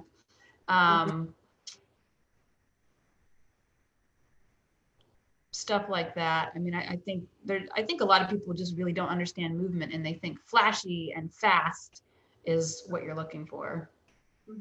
Ну вот ответ такой немножко, ну я потом могу уточнить по поводу точной анатомии строения переда, но она говорит, что, наверное, еще вот проблема такая, что, во-первых, люди даже движение не всегда правильно интерпретируют. Многим кажется, что когда собака барабанит передом, то есть слишком высоко поднимает передние конечности, то есть это кажется многим даже эффектным и красивым. Вот. Потом мало кто понимает связь между движениями передних и задних конечностей, баланса между строением передних и задних конечностей. Потом также еще у нас есть такое явление, как оленья шея, да, выгнутая вот так. Вот. Да. А некоторым кажется, что это очень круто, типа говорят, посмотрите, какой у собаки, какая осанка, как она несет голову. Вот. При этом у нее совершенно неправильная вот это все, вся эта шея, выход ее. Вот. Давай, наводящий вопрос, если можно. Ну, вообще, вот она отчасти ответила на мой вопрос, да, потому что у меня был в голове вопрос по поводу вот этой самой оленьей шеи. Сейчас можно увидеть очень много собак на Фейсбуке, очень эффектных статики, да, то есть это как раз-таки вот они очень высоко поднятая шея, да, то есть прямой вот такой вот фронт. И вот в статике оно действительно все замечательно, но чаще всего у этих собак абсолютно нет переда, да, потому что у них, извините, все тут спрямлено, насколько это возможно для такого эффектного внешнего вот, ну, показа, да. Вот, и поэтому, ну, в принципе, она вот ответила, да, что та же самая вот эта вот оленья шея, это действительно, это есть такой момент. Вот. Ну что, я думаю, что можно даже дальше двинуться, потому что... Как скажешь. Я немножко на этом остановилась. Так, хорошо. Дальше пройдемся немножечко по таким аспектам, как вот ее отношение к белым пятнам, отсутствие одного-двух резцов, да, и наличие небольшого родничка. All right, let's now talk about little specific questions which are very important for our listeners all the time. White mist marks. What do you think of them? They don't bother me. On the toes or the chest? No? On the toes in particular would not bother me. On the chest, it might be a little distracting, but if the dog's nice, otherwise, it wouldn't really bother me. Ну вот, видишь, я уточнила, значит, по поводу отметин, говорю, то есть она говорит, в принципе, ну, как не особо меня это беспокоит. Вот, я говорю, и даже на пальцах, помнишь, у нас тут была, кто-то там про пальцы рассказывал? Да, очень категорично. Она говорит, а на самом деле ей больше не понравилось бы большое пятно на груди, чем на пальцах. Вот. Но, говорит, если собака хорошая, то, в принципе, и это не беспокоит. Хорошо, тогда по поводу отсутствия одного-двух резцов. And how about missing incisors? You know, one or two wouldn't really bother me. We don't count teeth here, of course.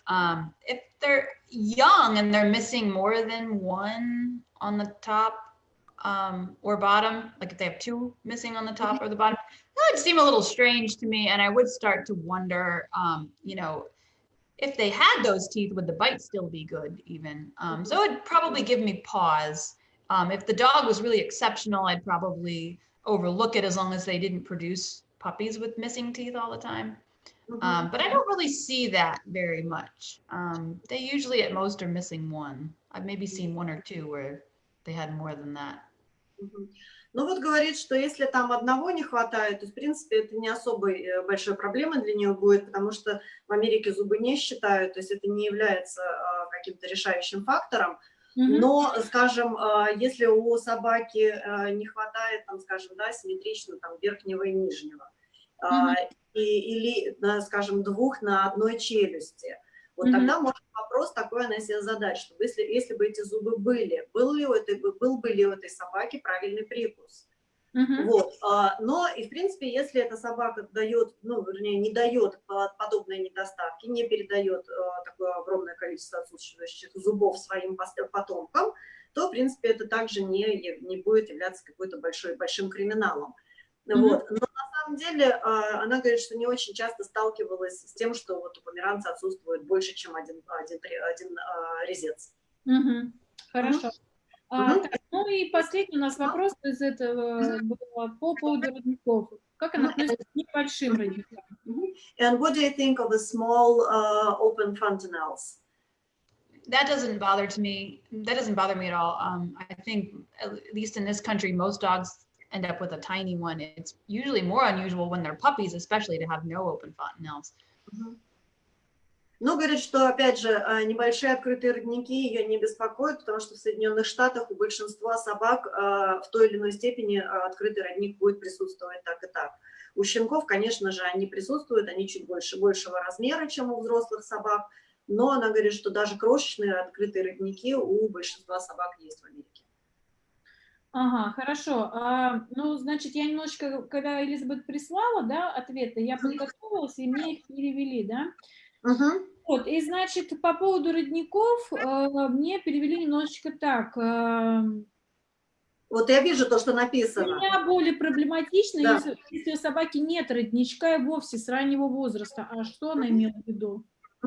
So here we have your written answer, which says that it's more remarkable for you when they don't have open fontanelle. What do you mean? That they have to have open fontanelle at young age? No, I mean, I don't think it's bad if they don't. I mean, I like when they don't, but you know, if you're looking at a puppy that's 6 weeks old, 8 weeks old, if they have a completely closed skull, I'm happy. That's just not generally the case. There's usually at least 1 or 2 small openings, and they usually get smaller as they get older. But I would say a lot of adults have at least like a, you know, fingertip, maybe a little smaller than a fingertip size open fontanelle, if you really look for it somewhere on their skull. Но она говорит, на самом деле это тоже не так критично, то есть, возможно, вот этот ответ там был вот так написан достаточно категорично, но она говорит, что, скажем, если ты смотришь на щенка 6-8 недель, и у него заросший родник, ну, в принципе, наверное, это даже и хорошо, но, как правило, они с таким не сталкиваются, потому что, как правило, у щенков все равно там один или маленькое там будет одно отверстие, обязательно будет еще не заросшее. Хорошо. Так, еще такой вопрос. Уделяет ли она особое внимание пигментации собак? Do you pay special attention to the pigmentation of your dogs? Color of the noses and lines around the eyes? I notice when they have really nice pigment, especially around the eyes. I think the breed in general, you tend to have not necessarily pale pigment around the eyes, but not as dark as it ideally should be. I have some now that have really dark pigment, and it's very pleasing. But I only really get alarmed if the nose doesn't fill in. I wouldn't not keep a really nice dog because of it, but it is annoying because I think it detracts from them when you show them. Ну, говорит, что да, то есть нужно опять же принимать во внимание зимнюю, да, пигментацию, и там у сук там пигментация часто уходит вокруг глаз. И, конечно же, то есть, но она старается, чтобы у собак была яркая все равно пигментация, потому что это делает собаку привлекательной, ее морду. Вот. Избавиться от собаки, у которой светлый нос, она бы, от хорошей собаки, у которой светлый нос, она бы, наверное, не стала избавляться, но ей это не нравится, в принципе. Вот, потому что, ну, отвлекает, ну, вот лишнее внимание привлекает во время судейства этой собаки. Какая-то реакция.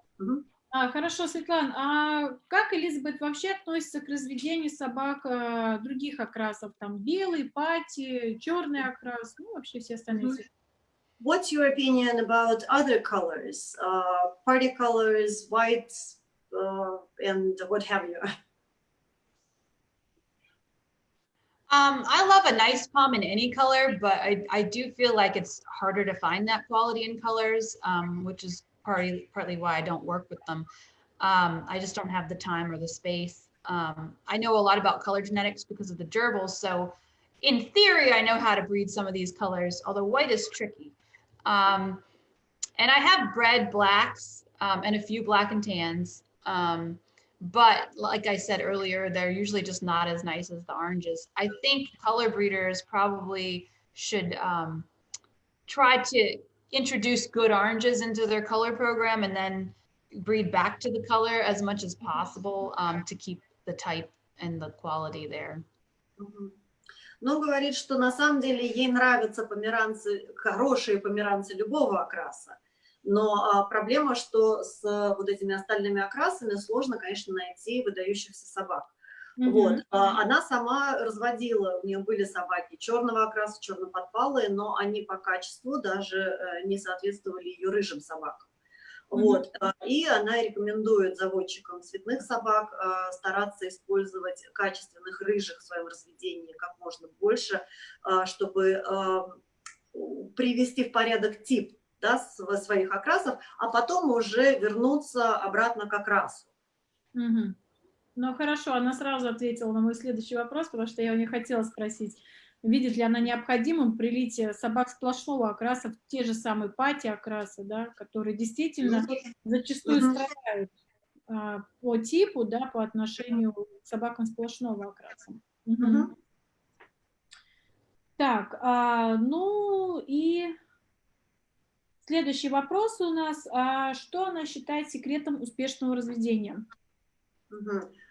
So what do you think is the secret of successful breeding? If there is a secret, I wish I knew what it was. I think it's mostly just the commitment to never giving up and always striving to do better. I've had a lot of bitter disappointments, and I think any sane person would probably ask why somebody would continue with this hobby, with its expenses in terms of time and money and the sacrifices you make in your house and your lifestyle. I don't really know how to explain it other than if you want something bad enough, then all the failures don't matter. And there's a lot of failure. Ну вот она говорит, если бы, конечно, очень хотелось бы самой этот секрет знать, но вот из того, что она чем может поделиться, это все-таки дать совет никогда не сдаваться, потому что она сама лично сталкивалась с огромным количеством разочарований в своем пути заводчика, и иногда даже сложно своим объяснить, да, зачем и почему она вообще продолжает этим всем заниматься, несмотря на огромное финансовое вливание, на какие-то проблемы, да, с логистикой и со всем остальным. Но она говорит, возможно, это вот такой подход, да, если что-то очень сильно хочется, то уже будешь над этим работать. Так, хорошо. И с чего она считает необходимо лучше всего начать свое разведение? С хорошей суки или с хорошего кобеля? И что вообще важнее? So in breeding, what's more important for you, a good male or a good female? To me, a good female, because you can breed a nice female to any male, theoretically. A male you probably can't buy. So I feel like my strength has always been in my bitches. I've tried to find an exceptional male that I could line breed on, but it's kind of escaped me. Even some of my good producers, I just was never able to put together a pedigree the way I would have liked to line breed on them. Or if I tried it, I didn't like what I got. But line breeding on my foundation bitch actually worked out better. But I also bred to a lot of exceptional dogs that complemented her. And at the moment, I feel like I have a lot of nice bitches to the point that I can take them to almost any good dog with a good pedigree and have a good chance of producing some nice puppies. Ну вот она говорит, конечно, ну вот, собственно, из ее личного опыта все-таки считает, что сука важнее, потому что если у тебя достаточно хорошая сука, ты можешь повязать ее практически с любым хорошим кобелем. Вот. И хотя она в своем разведении пыталась найти кобеля для лайнбридингов, ну, не складывается. Получалось так, что приходилось все время возвращаться и лайнбридинги делать на, собственно, на суку-основательницу, на сук. Вот. Но, говорит, если у вас хорошее сучье гнездо, то вот их можно, этих сук, вязать с самыми лучшими кобелями. Отлично. Хорошо, тогда следующий наводящий вопрос. А где, собственно, начинающему заводчику можно приобрести такую суку? So, where and how do a new breeder buy such a bitch? Well, buying a bitch to start with can be difficult. Sometimes you can get a male to at least start showing and start learning. So that's what I've often advised people to do. But in general, I would say pick out the kennels that you like and try to befriend that breeder. Maybe don't just ask all the time, do you have something to sell? Do you have something to sell? Just start asking them for advice and show an interest in the breed and in their dogs. And sooner or later, if you click, they might end up becoming a mentor. And then as a mentor, they might have more of an investment in selling you something nice to help you get started, or at least referring you to someone else that they trust. Ну, вот она говорит, что, конечно же, ну, возможно, единственный путь это, то есть, вернее, да, значит, хорошую суку купить сложно, особенно новичку. Поэтому единственный путь это, скорее всего, найти питомник, которым вам нравится разведение, и постараться влезть заводчику в доверие, подружиться. Да, то есть докапываться все время, а вот продайте, если у вас что продать, ну не стоит, а стоит интересоваться разведением, спрашивать советы, чисто по-человечески общаться. Возможно, тогда этот человек начнет вам больше доверять и рассматривать вас уже как покупателя, которого достоин внимания его и его усилий, да. Или же даже если этот человек вам что-то не продаст, он может вам порекомендовать, у кого можно будет купить, и дать рекомендацию и вам. Вот, то есть нужно влезать людям в доверие. Да, я еще хотела немножечко добавить, да, потому что, ну, у нас есть небольшие ответы Элизабет перед этим, да, и она тоже заметила такую правильную вещь. Очень многие заводчики не реагируют и не ведут такую фразу, как «продайте мне собаку» или «есть ли у вас собачка для продажи», да, и «сколько у вас стоит собачка». То есть действительно чаще всего перед тем, как человек вам, ну, вообще пойдет с вами на контакт, его нужно выстроить. И действительно можно задавать какие-то сопутствующие вопросы по породе, да, то есть всячески доказывать то, что вы не просто хотите купить суку и уйти, да, от заводчика, но и вообще то, что вы интересуетесь, болеете за породу и готовы вообще прислушаться к опыту заводчика, да. Отсюда возникает контакт и, соответственно, больше желания доверить там этих драгоценных сук нашей немногочисленной породе именно вам. So Zarina just summed up one of your previous discussions when you said that beginners never should start correspondence with the question, do you have any puppies for sale, or how much is the puppy? Yeah, these questions most probably will be as a turn off for a breeder. So you have to find more of a human contact with them. And try to befriend and try to build a trust base for the future relationship, because there's so few bitches all born all together, so it is hard to part with them, especially even sell them to the beginners. Хорошо, если мы говорим опять же о приобретении вот этой вот фундаментальной собаки, да, возможно ли ее покупка только исключительно по фотографиям и видео, или необходимо все-таки видеть эту собаку вживую, да, то есть приехать за ней самому лично? Я не знаю, как в Америке на данный момент, да, но в России у нас очень популярна тема вот этих постоянных разборок между неудовлетворенными покупателями и заводчиками, которые продали не совсем то, что просили, да. Вот, то есть как вот Элизабет на это смотрит? И очень часто, кстати, покупателям ставят в вину то, что они не приехали за собакой сами, да, то есть то, что они не выбрали самостоятельно эту собаку, а доверились только фотографиям и видео в интернете. So Zarina has been filling me up on the situation, especially common in Russia now, when there are discussions between breeders and puppy buyers who are not happy with what they bought, because they only saw puppies on the photographs or trusted the breeder enough and didn't go to see the puppy themselves. Would you advise buying a puppy looking at the video or photo, or is it always better to go and see the puppy in person? I mean, it's better to see them in person if you have that ability. A lot of times it's just not practical. I don't know if it's different in Russia. You might have enough breeders closer together that actually is more realistic. But a lot of times it comes down to you need to really trust the person that you're buying from, and you need to make sure that they have a good reputation, that they've sold good dogs to other people. And it's also important to remember, because I don't want to say it's always the breeder's fault. Some buyers have unrealistic expectations, or they don't understand what is or isn't a serious problem that you really should cause a lot of trouble about. Because I have seen cases where the things they're complaining about, they're basically unhappy that the dog's not perfect. And, no dog is perfect. So you really have to have the right combination of a knowledgeable, honest breeder and a new person with realistic expectations. Otherwise, if either one of those things is not there, you can have these problems, which is why we see them a lot. Ну вот она говорит, не знает, какая ситуация в России.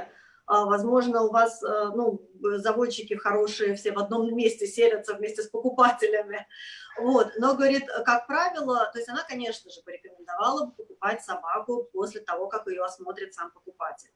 Но, например, в условиях Соединенных Штатов это достаточно невозможно для воплощения схемы. Поэтому, покупая щенка, вы должны достаточно четко, вернее, вы должны доверять человеку, который продает этого щенка. Вот. С другой стороны, может быть такая ситуация, что у покупателей очень часто завышенные ожидания. Да. То есть претензии возникают, если собака, ну просто вот, если не идеал, а идеалов не бывает. То есть вам нужно вот суметь найти баланс между вот этими двумя составляющими. Заводчик порядочный, и покупатель все-таки должен понимать, что он покупает. Вот. И если или та, или другая сторона, да, из этого баланса вываливается, то, получается, сразу же, естественно, возникает конфликт. Вот. То есть нужно, ну, видимо, говорю, подход все-таки к покупке и продаже должен быть продуманным. Хорошо. Светлана, можете поинтересоваться у Элизабет, а вообще в целом она сама какие-либо гарантии дает на проданных вот ей собак? Вот. Особенно если собаку спрашивают, как шоу-собаку, да, и с какого возраста она начинает предлагать собак для вот шоу-рук? Do you yourself as a breeder offer any guarantees to the puppy buyers, especially when when they're asking for a show quality puppy? And at what age can you already establish or guarantee that this puppy is going to be a show prospect? Yeah, usually I'm not comfortable guaranteeing a lot of things until they're 6 to 8 months old. And at that point, usually I do offer replacements for certain situations that I outline in a written contract. And one of the things I even guarantee at that point is I guarantee they won't have coat loss, but they have to also agree not to breed the dog until it's 3 years old. Because if they run out and have puppies from it, you know, that's no longer my problem. You've accepted the dog as it is, I think. But I do offer that if people are concerned enough that they're willing to wait, then I will back up the dog. And there's been cases where I have offered a refund or a replacement even when it wasn't covered in the contract. It just depends on the situation. And I don't ever want someone to be able to say that I took advantage of them. And so I just want to have an open dialogue with them, whatever problems they have, to try and make sure we both come away feeling like it was a fair deal. Но она говорит сама, она не очень любит вот такие, да, гарантировать прям много всего. Вот. Но, скажем, если продает она щенка 6-8 месяцев, когда уже более-менее все понятно, то, скажем, вот в этом возрасте она может уже, да, подписать договор, обсудить, внести в него какие-то моменты, причем эти моменты могут даже включать в себя, что она гарантирует, что у этого щенка не будет потери шерсти в дальнейшем.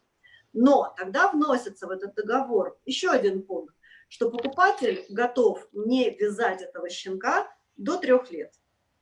То есть если они ей выдвигают требования, то и она выдвигает им встречное требование. Если у людей настолько они беспокоятся за породу, настолько беспокоятся за свою собаку, давайте не идите, не плодите ее, начиная с раннего возраста. Потому что если человек пошел, начал эту собаку уже пускать в разведение, значит, он ей удовлетворен уже полностью. Вот. Но и, конечно, тем не менее, она говорит, что в случае возникновения конфликтных ситуаций она предлагала людям вернуть деньги, обменять собаку, даже если это не было внесено в контракт, потому что она не хочет, чтобы про нее говорили, что она вот типа кого-то обманула, кого-то там кем-то воспользовалась. Вот. То есть она старается по-человечески решить все конфликты. Ну и в целом дорожить своей репутацией, как любой ответственный заводчик. Конечно. Хорошо, такой вопрос, Элизабет, еще. Какие основные ошибки она замечает у начинающих заводчиков? So what main mistakes do you see in that beginner breeders make the most? Well, the main one I think is dangerous is picking the wrong mentor, because when you're new, you're vulnerable. Everyone knows more than you, and it's easy to think that the first person you meet that knows anything more than you do is a good mentor, and that's not always the case. So keep an open mind. Someone can be a friend, and you can go turn to them to ask them some questions, but if you start to find that they're actually not that successful relative to some other people whose advice might be a little more helpful, don't be afraid to seek advice from other people. Because I think if the person you're getting advice from is not actually, a knowledgeable person, that's going to really steer you wrong. And then the other thought that I had was, don't feel like you have to stick with the first dogs you buy either. Like if you find that what you have is not producing what you want, try not to be sentimental about it. Try not to say, oh, I've already invested all this time and money and I love this dog, I'm just going to take what I have and breed it up, because breeding up from poor quality is always going to take you a lot longer than just starting over. Ну вот два момента Элизабет, значит, рассказала. Значит, во-первых, значит, первая ошибка – это найти себе неправильного советчика, неправильного ментора. Значит, если вам человек начинает давать советы, при этом он сам не особо добился успеха и дает вам ошибочные советы, то есть нужно все-таки, как называется, фильтровать базар и прислушиваться к мнению, извиняюсь за нелитературное выражение, вот, но я думаю, что оно максимально точно передает мысль, которую наша гостья пыталась перенести. То есть все-таки уши держите на навостре и смотрите, если вам советует, вернее, дает советы, какие-то рекомендации человек, который сам не достиг ничего выдающегося, то, скорее всего, и вы не особо будете успешны в своем разведении. Если вы видите, что есть люди, которые более грамотные в тех вопросах, которые вы хотели бы получить консультацию, все-таки не бойтесь обращаться к другим людям и спрашивать их мнение. Вот. И еще вторая ошибка, которую допускают начинающие, это то, что они вот вцепляются сразу в свое то, что первое купили, и вот из каких-то сентиментальных таких вот соображений, значит, там, или это очень много инвестиций потребовала эта собака, или эта собака самая любимая и самая прекрасная только потому, что она есть, вот, то эту собаку, значит, они считают должным обязательно начать разводить. Но начинать разведение с низкого качества и пытаться добиться каких-то успехов в дальнейшем, на самом деле это очень трудоемкая и длинная дорога. Отлично. Ну, вообще все замечательно сказано. Однозначно. Я прям так... И, конечно, до этого останавливались гости, да, по поводу того, что у вас действительно нужно выбрать, да, хорошего учителя. Но мне понравилось, как это объяснила Элизабет, очень доступно. Действительно, если вы выбрали учителя с не очень хорошими показателями, да, то навряд ли вы его сами, да, превзойдете, и чему вы, собственно, у него научитесь. Это очень верное замечание, конечно. Так, ну, стандартный вопрос еще такой, это топ-5 померанцев, которые вот для нее такие вот на все времена, будем так говорить. So can we talk about your list of top 5 Pomeranians of all times?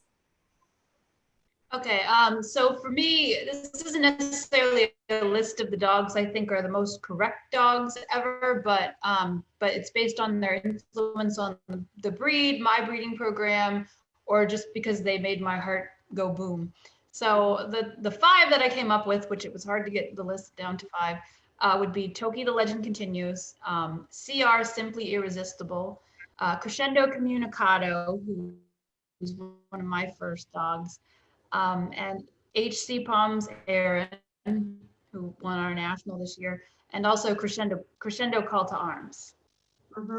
Ну вот список такой сразу, значит, в первую очередь, значит, вот этот список, Элизабет говорит, что эти собаки, возможно, ну не самые там выдающиеся собаки, не самые идеальные собаки, но это собаки, которые, она считает, внесли очень важный вклад в развитие породы или же в развитии ее личного разведения, или же эти собаки просто вот, ну она в них влюблена, вот они ей просто нравятся и все. Вот. И эти собаки, значит, такие. Токи — это Legend Continuous, CR — Simply Irresistible, Crescendo Comunicado — это ее личная собака была, HC Poms Эрон — это которая собака выиграла националку, я так понимаю, в прошлом году. Да, я смотрела смотрела передачу в этом году. Да. Вот. И Crescendo Call to Arms. Да. Ага, хорошо. Ну, также вот мне хотелось бы немножечко добавить, да, то, что Элизабет еще отметила некоторых других собак, это таких как Джеки Starlight's Fun Times, Starlight's Dream Come True, Foxford Five Card Stud и Candy Lost Lord Wilton, Puffy Breed Sweet Dreams Паркер, да, соответственно, вот, Finch You Are So Special in Black, вот, и Стер, Туф, Гай, Ок, Изабелла. То есть, в принципе, список большой, и не все они в 5 собак, как говорится, уместились. So Zarina just mentioned the dogs that you also added to the list, the ones that you said that you liked them and you saw in person. So we're doing your work for you. You've done all of the work for us. This is a ready interview for the magazine, I think. То есть мы можем на самом деле вот это вот интервью брать и печатать в любом месте, потому что ответы настолько красиво, хорошо сформулированы и написаны. Yeah, the phrases that you use and how you put together thought, brilliant. So really enjoy listening to you and translating as well. No, and the way they're written, it's brilliant. So great, thank you. Is it all right if I take a quick bathroom break? Go for it. Давай. I'll be ready. Так, у нас гостья побежала быстренько в туалет, очень извиняется. Может, кому надо, тоже сбегайте. А мы крепко сидим. Слушай, а прикинь, я потом вспомнила, мы ж 5 часов этот эфир делали, и в туалет не сходил никто. Да. В том числе Надечку мы не сильно отпускали, нашего Базилио. Но, а прикинь, ему за 70 лет, а ему, наверное, тяжело, он водичку даже, мне кажется, не пил. Ну нет, это я же, конечно, пил, и я уверена, что и в туалет он ходил, просто делал это все очень быстро, в те 2 буквально там 3 минуты, которые мы давали. Да, ну нет, это просто, понимаешь, вот тут мы тоже с Олей Архиповой сидели, и потом такие, блин, а мы вообще хамки такие, мы даже человеку не предложили, типа, может, ей перерыв нужно сделать. Вот, но вот тут, да, увлекаешься, заводишься и начинаешь, даже забываешь. Я только могу вообще придумать оправдание, только все это только ради интереса. Знаешь, я боюсь оправданий нам, так уж точно нету. Надо относиться с уважением в следующий раз к годам. Вот, но говорю, реально забываешь, и мне кажется, они тоже забывают, это очень здорово. Вот, и вообще тут, молодец, мне вот, говорю, так реально нравится. И вот видишь, тут системный какой подход тоже к разведению. У кого такой системный был подход? Мне кажется, у Тоби похожий. Анализ родословных, закономерности. И вот он все этими... Что только у Тоби. Это у всех, в принципе. Если взять ту же самую Крис, я никогда от нее не слышала такой фразы, то, что я там не делала никакого анализа, да, и там родословные собаки для меня не важна. То есть все крупные заводчики, да, к чему я пытаюсь подвести вот эти мысли, да, не просто так я задаю эти вопросы из раза в раз одни и те же, да, все равно какая-то выстраивается система, посмотрите. Естественно. Хочешь, ты понимаешь, в каком направлении двигаться, потому что практически нет таких ответов, да, то, что один сказал вот здесь, а другой сказал вот здесь, да. Посмотрите то же самое, очень большое внимание сейчас уделяется кобелям, да, вот даже если ты смотришь ринг там Евразии, России, там любой другой ринг, и если, допустим, они разбиты либо по времени, либо по разным рингам, что мы чаще всего можем увидеть? Все стоят около ринга кобелей, или ждут там, пока выставляется кобели. Вот наступают суки, ряды наши сразу поредели, кто-то вообще на это забил, я извиняюсь, да. Вот, и все время говорят о кобелях, да. Даже если мы смотрим в целом, питомники рекламируют в основном кобели. И мне кажется, у очень многих начинающих заводчиков может сложиться вот такое ошибочное мнение, что вот у тебя должен быть только кобель, и все остальное у тебя уже вот ключ к успеху в руках. Но на самом деле, и из собственного опыта, мне как раз-таки, наверное, не повезло, потому что я начала именно вот с кобеля, да, с хорошего кобеля, вот, который мой перец, да, И я могу сказать, что я, в принципе, так как я была начинающим заводчиком, я абсолютно бестолковым, у меня не было такого багажа знаний, как сейчас, я не использовала эту собаку на все 100%. К сожалению, от него очень мало потомков, и я считаю, что это в первую очередь моя вина, да. Вот. В то же время с суками, да, сейчас я, конечно, понимаю, что да, суки это правильно, а тогда, ну, это был немножечко другой подход. Может быть, кому-то это поможет. We were just speaking about the patterns that we're seeing, because this is, at least for me, I'm translating maybe fifth webinar with the Spitz breeders, and also did 3 or 4 on the with the poodle breeders. And we're seeing how patterns are formed, how important bitches are for every breeder. But for some reason, males in the show, they attract much more attention than female rings. And maybe beginners, that's where they're getting their ideas that males are more important in the breeding than a good female. So they're trying to get, you know, an average mediocre female to breed to the best dog, and taking, you know, not using him to the full advantage, or, you know, just making their road much more difficult. But anyway, that was our input on the conversation.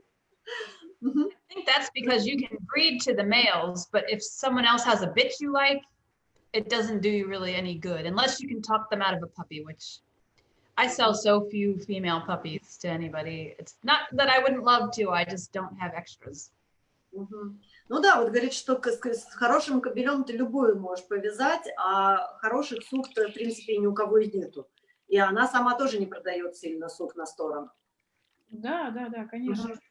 У всех одна беда, особенно в породе, в которой рождение 1-3 щенков, это вообще считается за полноценный помет, а не 10-11, да, собачек. Вот. Хорошо, следующий вопрос к Элизабет. Как изменилась порода с тех пор, как вот она начала заниматься разведением? Can you speak a little bit about how the breed has changed since you began breeding?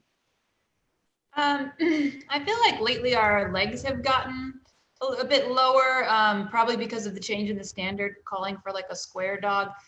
I wasn't really in favor of that change. I kind of understand the logic. They thought it might allow poms to move better. But I think, you know, now it's getting harder to find a dog with a lot of leg. And also in our country, at least, there's a lot fewer breeders that show. There's a lot fewer big kennels, which makes it hard for new people to get started with something. They often end up buying from someone who doesn't show, or they have to import something from overseas, but then they don't have the connection to a local mentor. So it can make it hard to be successful. And also in our country, in many places, it's against the law to have more than 2 or 3 dogs in a house. I'm lucky that my city allows us to have 50 if we want. I'm lucky that they haven't set any limits. Yeah. Ну вот, смотри, ну, говорит, в первую очередь стала замечать укорочение конечностей. Возможно, это связано с изменением. То есть, с одной стороны, она стандарта понимает, да, то есть вы пытались сделать такую более красивую картинку из этой собаки в статике, но, значит, сразу же полезли такие там проблемы, которые связаны с укорочением этого формата. Потом говорит, что гораздо меньше заводчиков стало, которые активно выставляют собак. Вот, чем это осложняет работу других заводчиков, то есть сложно купить щенка, потому что неоткуда купить щенка. Хорошо, покупают где-то за границей. Тогда ты не имеешь каких-то взаимоотношений с заводчиками на месте у себя. Вот. А еще проблема в том, что в разных муниципалитетах, в разных городах существуют разные правила содержания собак. И в некоторых, которые могут находиться у вас за забором, да, следующий район, там может быть ограничение, вы можете держать 2 или 3 собаки только. И вот Элизабет говорит, что ей очень повезло, у нее в городе таких ограничений нет вообще. То есть она может держать 50 собак, если захочет. Но все больше и больше городов принимают ограничения, просто, видимо, чтобы, да, спокойнее соседям жилось. Хорошо. Сейчас не секрет, то, что померанцы это является одной из самых популярных пород. В России так точно мы уже на первом месте идем. Вот, на ее взгляд, вредит ли такая популярность породе или идет ей в пользу? Do you think that popularity of the breed, and in Russia, it's the breed is on on the top popularity charts now? Do you think it's good or doing good or bad for the breed? I mean, I think that's probably a good thing. At least, in your country, you at least have a lot of different kennels that are all working on producing nice quality dogs. You have a lot more options if you want to breed to a male or buy a bitch. Like, we don't have a whole lot of people to choose from in our country at the moment. And in our country, they're popular too, but we have a lot of people that just breed pets. And they've been breeding pets for 50 and 60 years. So the pets that they're breeding look absolutely nothing like our breed. Whereas it seems to me, even in Russia, even people that aren't showing, their dogs look more like show dogs than a Pomeranian on the street here would. And, it makes it difficult for us to get, decent prices for our pets sometimes, because people here think they can buy them for $500 because they bought from someone out of the newspaper that, just bred their Pomeranian to another Pomeranian, but they don't really look like Pomeranians. So. Yeah. Ну вот, она говорит, конечно, очень хорошо, что люди любят померанцев и держат их, но она говорит, что даже вот в России заводчики, они все равно стараются разводить более качественных собак.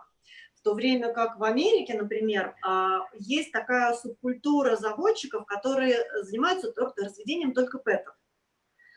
И этих пэтов они разводят уже таких, которые даже на померанца особо становятся не похожи, но зато они их успешно распродают. Да, и она говорит, что это очень сильно влияет, собственно, на заводчиков, которые занимаются выставочными собаками, у них очень снижается возможность продажи за нормальную сумму их пэтов, потому что люди хотят заплатить там $500 за собаку, которую они купили, то есть они говорят, вот мы видели, есть объявление в газете, и там вот написано, пожалуйста, щенок на любого цвета, любого вида за низкую сумму. А потом в результате ты смотришь на эту собаку, она даже не напоминает вообще породу. Вот. В то время как она говорит, даже, кажется ей, что в России пэты, они все-таки даже больше похожи на померанцев, чем то, что вот можно видеть очень часто в Америке. И, вернее, они даже максимально приближены к выставочным уже померанцам, российские. Даже несмотря на это, вот то, что действительно у нас даже пэты там, да, красивые и хорошие, я хочу сказать, что заводчики, да, серьезные заводчики, действительно сталкиваются с теми же самыми проблемами, да, потому что порода очень сильно популярная, у нас сейчас фактически каждый желающий может заниматься разведением этой породы, да, и плодить этих пэтов просто в безостановочном количестве, да. И, конечно же, так как очень большое количество предложения на рынке, то цена падает, да, и, допустим, заводчик, который произвел какую-то там большую вязку, да, там постоянно выставлял родителей и получил пэта, он точно так же вынужден продавать этих пэтов за те же самые $500 на уровне вот этих вот папи-милов, да, которых великое множество сейчас в России.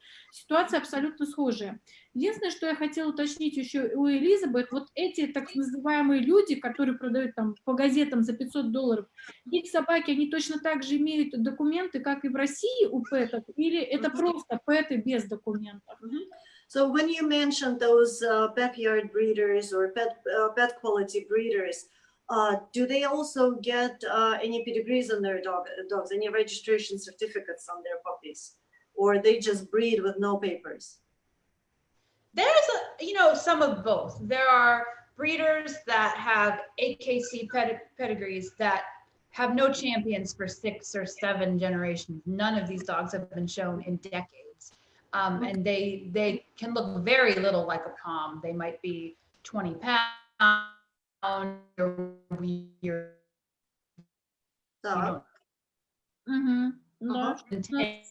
Звук.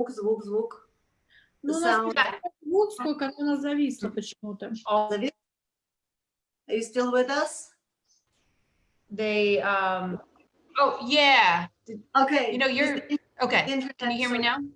Okay. A little hiccup. Yeah. So, I'm not sure where I was. Some of them have AKC papers.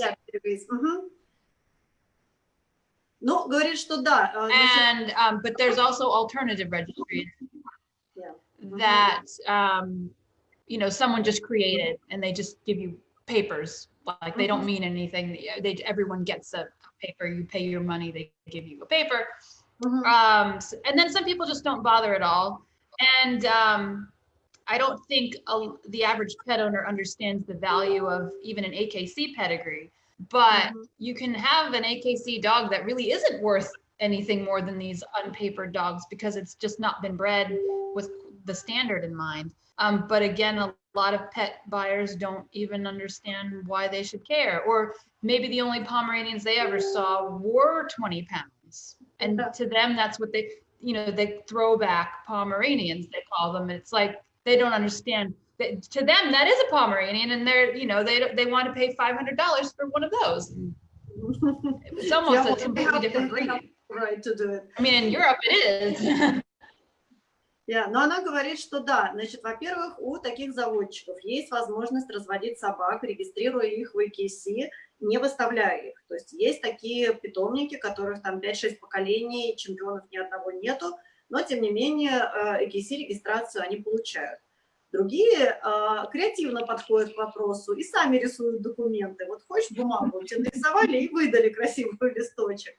Вот. Но проблема еще также в необразованности покупателей, потому что часто они, во-первых, не понимают, зачем нужна родословная, зачем нужны документы.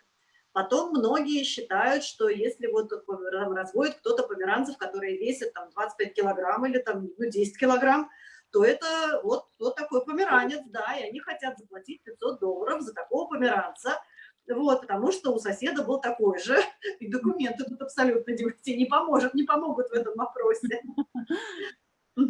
Ну, конечно, очень интересно. А вот такой вопрос, ну, насколько я поняла, Элизабет является президентом вот их шпиц-клуба, да, в Вирджинии. А вообще ей проводятся какие-то мероприятия вот для просвещения вот простых владельцев, да, чтобы они понимали разницу между покупкой вот в папи-милле, да, и у профессионального заводчика. So, as the president of your local Pomeranian club, do you try to run any educational events for pet people to show them the difference between supporting puppy mill and buying from a reputable breeder? Yeah, I became the president well, maybe a year or two ago. And yeah, one of my goals would be to try to bring in more pet people, even people that are breeding pets, and just kind of try to explain why we show our dogs and why they should care. I have not been able to do that yet because now we're all stuck in our houses. But my hope was to advertise on Facebook because a friend of mine started a group, Pomeranians in Virginia, or AKC Pomeranians in Virginia. And there's a lot of people on there looking to buy Poms. And I thought, you know, since so many people are following this group already, I can post an event at a park and just try to get these people involved in the breed. Ну вот она говорит, да, она стала президентом не очень точно, год или два назад, и одна из ее задач это было, собственно, образование вот этих пэт-владельцев, но не только пэт-владельцев, но даже и заводчиков таких подобных. То есть, и вот у нее подруга заведует группой в Фейсбуке AKC Померанцы Вирджинии. Вот, и там куча народа вот, присоединилась к этой группе, там люди ищут щенков, кто-то там что-то там, в общем, вопросы задают, вот, и она говорила, думаю, вот мысль была такая, создать там мероприятие какое-то, там в местном каком-то парке и пригласить всех, заводчиков таких, покупателей таких, и показать им на самом деле, то есть объяснить им, зачем люди ходят на выставки, как эти померанцы выглядят, как их разводить, то есть просто принести вот такую, да, общую информацию людям, которые часто даже не догадываются, что она существует, что ее можно найти. Отлично. Так, хорошо, с этим немножечко понятно. Немножечко мы акцентрируем еще внимание на проблеме БСД, потому что очень много Элизабет уже у нас раскрыла, да. Я бы хотела у нее спросить стандартный вопрос, когда она впервые услышала и столкнулась с этой проблемой. All right, let's talk a little bit about BSD. You already mentioned it, but let's talk a little bit in depth about this disease. When was the first time you encountered it or heard about it, or maybe you had it in your breeding? I heard about it probably in the magazines that I was reading about POMS or the email lists that I followed, or there might have even been a website. So I'm not sure how I first heard about it, but I saw one at my mentor's house who had been neutered as a puppy when he started losing coat. So I saw one like immediately. So to me, I always knew that was a problem in the breed. And I always knew it was pretty common because the people who mentored me from the very beginning, you know, were not afraid to say, this is a problem in the breed. Here's the dog that I have that's had this problem. It wasn't a secret. But in the breed in general, most people would not talk about it. They would whisper about it, and everyone would finger point and say, that kennel has a huge problem with coats. And then you'd go visit the accuser's house and find that they also have dogs that are bald, but at their house, it's a staph infection or yeast or something else, and it was only hereditary if it was at someone else's house.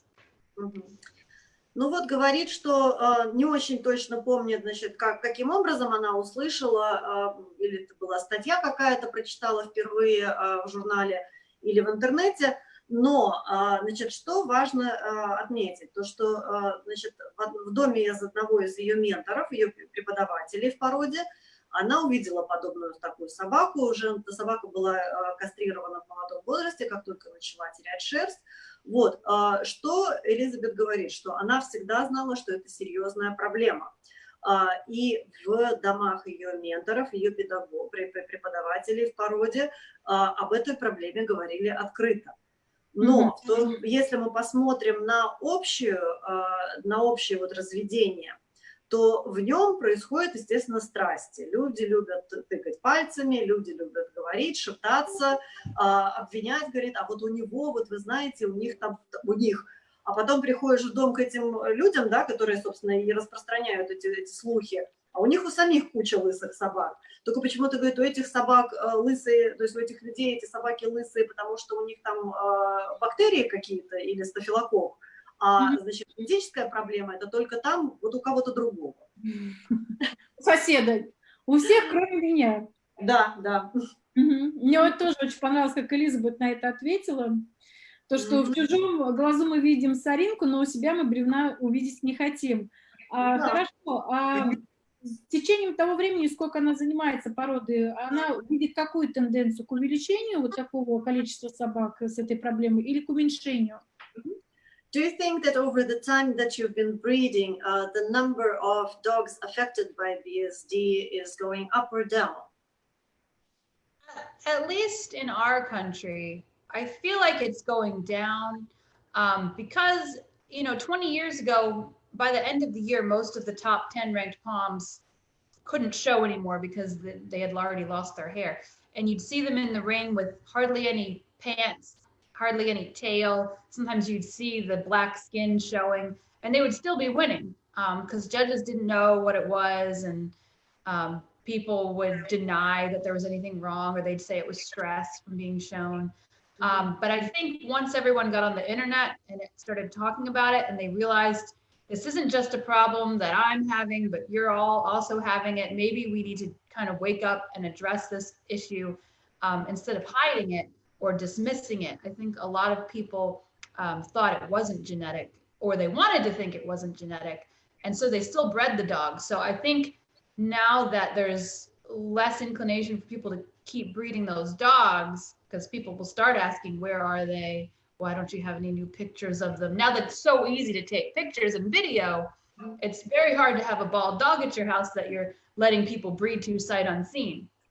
So I think that the internet has made it harder to continue to deny it, and also people feel less alone, like it's some shameful problem. It's something we all need to address.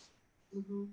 Ну вот она говорит, что, по ее мнению, таких собак стало все-таки меньше в последнее время, особенно с распространением интернета, потому что, ну вот она говорит, 20 лет назад тенденция была такая, то есть у тебя топ-10 померанцев, конкурс в конце года проходит, и, значит, получается, что эти собаки к концу выставочного сезона уже выходили в ринге, начиная терять шерсть. Вот, то есть у них там уже и штаны вываливались, и хвосты лысые были, и даже кожу эту черную можно было на собаках видеть. Но поскольку ни судьи не вникали в эту проблему, ни особо заводчики, вот, не отслеживали это, алло, вот тут еще, ага, вот, то было так, что, значит, это было, ну, гораздо более распространено. Плюс сейчас, значит, интернет появился, люди не чувствуют себя в одиночестве с этой проблемой, пошли все-таки более открытые разговоры на эту тему. Вот, и сейчас появилась очень, конечно, возможность большая делать фотографии, делать видео. И если у тебя где-то дома спрятанный лысый кобель, который ты предлагаешь к вязкам, все равно рано или поздно кто-нибудь спросит, а где нынешние фотографии? Вот, то есть так, что вот он у тебя закрытый, лысый, и ты его все еще продолжаешь использовать, и про это никто не знает, вот, то есть шансы уже на самом деле уменьшились. Ну, это, да, один из плюсов появления у нас коммуникации, как говорится. Хорошо, как она считает, как можно бороться с этой проблемой? И в целом, эта проблема, она генетического или приобретенного характера? So do you think that BSD is a genetical disease? And what can be done to stop its spreading? Or whatever. Yeah, I do think it's genetic. As far as stopping it spreading, I think since we don't have a test for it, although I've contributed blood samples of both affected dogs and older dogs that didn't have coat issues to try to find a marker. But I think all you can do at the moment is wait till dogs are older before you use them a lot. Make sure their coat is always growing properly, shedding regularly. Dogs that grow constantly and shed a lot, or dogs who don't grow constantly, they seem to have a less correct type of coat. It's usually softer and more plushy. At best, sometimes that's what it is. And at worst, sometimes they lose their coat themselves later on. And the ones with harsher coat that sheds seem to be more reliable in terms of keeping their coat long term. But that being said, I've found exceptions to every rule I have come up with how to pick out a good coat or a bad coat as a puppy. Every time I say I'm not growing out another puppy that's fuzzy and doesn't get hair in time, I have one come along that looks like it's different and its hair is coming in and it's not just fuzzy and never going to grow coat, and it ends up losing its hair anyway. You know, like I've had ones that shed down to this, you know, the skin as a puppy, like the way they're supposed to, and still lost their coat when they were 2. So there's not a lot of hard and fast rules, but I think just using older dogs that have correct coats as much as possible in your pedigrees, and not doubling on dogs that you know have a lot of issues with their coat. Ну вот говорит, значит, что да, она считает, что наследственность БСД это генетическая. Что сделать, чтобы уменьшить его распространение этой болезни? В первую очередь вязать кобелей, когда они уже все-таки постарше. И вот она говорит, что вроде каждый раз, когда пытаешься там придумать какое-то правило, да, типа не оставлять пухлявых щенков, или же щенок должен правильно слинивать там в каком-то возрасте и что-то такое. Ну, в общем, говорит, на каждое правило, которое она придумала, обязательно было какое-то исключение. То есть закономерности проследить гарантированно у нее не получилось. То есть бывали собаки, которые прекрасно слинивали, прекрасно одевались, а потом теряли шерсть. Вот. Или самые пухлявые щенки, которые там вот такие из себя, эти такие не такие, вроде он и выглядит не так, как все, а потом у него вообще все хорошо. Вот. То есть тут вот такая вот у нее такое мнение. То есть вяжите кобелей, когда у них уже цикл линек состоявшийся. То есть он уже какой-то предсказуемый. Ясно. Ну, понятно более-менее? Да, мне абсолютно понятно, и такое очень интересное мнение. Вот здесь, пожалуй, мы впервые столкнулись с мнением, да, которое немножечко отличается от остальных, да. Во-первых, потому что большинство наших заводчиков перед этим говорили о том, что собаки, которые в 4-5 месяцев прошли жесткую стадию линьки, да, когда щенок выглядит абсолютно непрезентабельным видом, это практически какая-то там стопроцентная гарантия, да, того, что собака в дальнейшем не будет иметь проблем. И, к слову, я для себя тоже держу такой ориентир. Для меня очень важно, как щенок меняет. Вот. Но по поводу 3 лет дожидаться, да, ну, это, конечно, надо такую выдержку иметь большую. Вот, это, конечно, да, такой интересный момент. Но не, это она покупателей требует, может быть, спросить вас, в каком возрасте она начинает вязать кабелей? Да, да. We were just talking a little bit because your opinion is extremely interesting and very valuable, but it's a little bit different from what we heard from our previous guests. Because most of them are saying that if the puppy goes into this hard shedding at 3, 4, 5 months, when they look like, you know, really ugly, then it's almost a guarantee that they will have correct coat and won't lose it later. But you're saying, of course, there can be exceptions to this rule. But at what age would you recommend mating your males for the first time? Because you mentioned that you ask your breeders who ask for guarantees to wait until they're 3 years of age. And what would you suggest for others, or what do you do? How do you practice it? I don't have any rules as far as that, but I would say, yeah, you're probably going to see most problems turn up before they're 3 or 4 years old. Like I said, there's exceptions to all of these rules. Mm-hmm. But I think 3 is a good start. For myself, I don't usually wait until they're 3 to use them at all, but I would probably say, you know, ideally you don't want to use them a lot before they're 3, to the point where your whole breeding program is overtaken by this one dog who now has a problem. And that kind of goes for any problem. If you invest too much in a young dog and they take over your program, you run the risk of, you know, running afoul anyway. As far as the puppy shed, I do prefer to have a good puppy shed. That is my preference, but I think it depends on the family. I had a particular stud dog who, in general, his puppies always did that shed, and they still routinely would have a coat issue when they were 2 or 3 years old. Whereas other stud dogs I have observed had a lot of puppies with profuse puppy hair, and that they didn't shed, they didn't get adult coat, and those ones lost their coat. And I've seen dogs that produced both types at different times, and that's why, you know, I had dogs that were slower to get adult hair and were fuzzy and had coat till the day they died, and I had dogs that shed down to hardly anything, and by the time they were 2 or 3 were going bald. So I try to weigh, how nice is this dog? Is it worth wasting potentially time to see what happens? But to me, you know, there's always a chance they'll have a problem as long as they're still alive. But if they're 3 or 4 or 5, 6, you know, I start feeling a lot better about it. Or if the coat is always growing. Yeah. No, it's a complex answer. I want to get all the details because I think these details are very important, because I think this is the first time we're getting to that much detail on the males.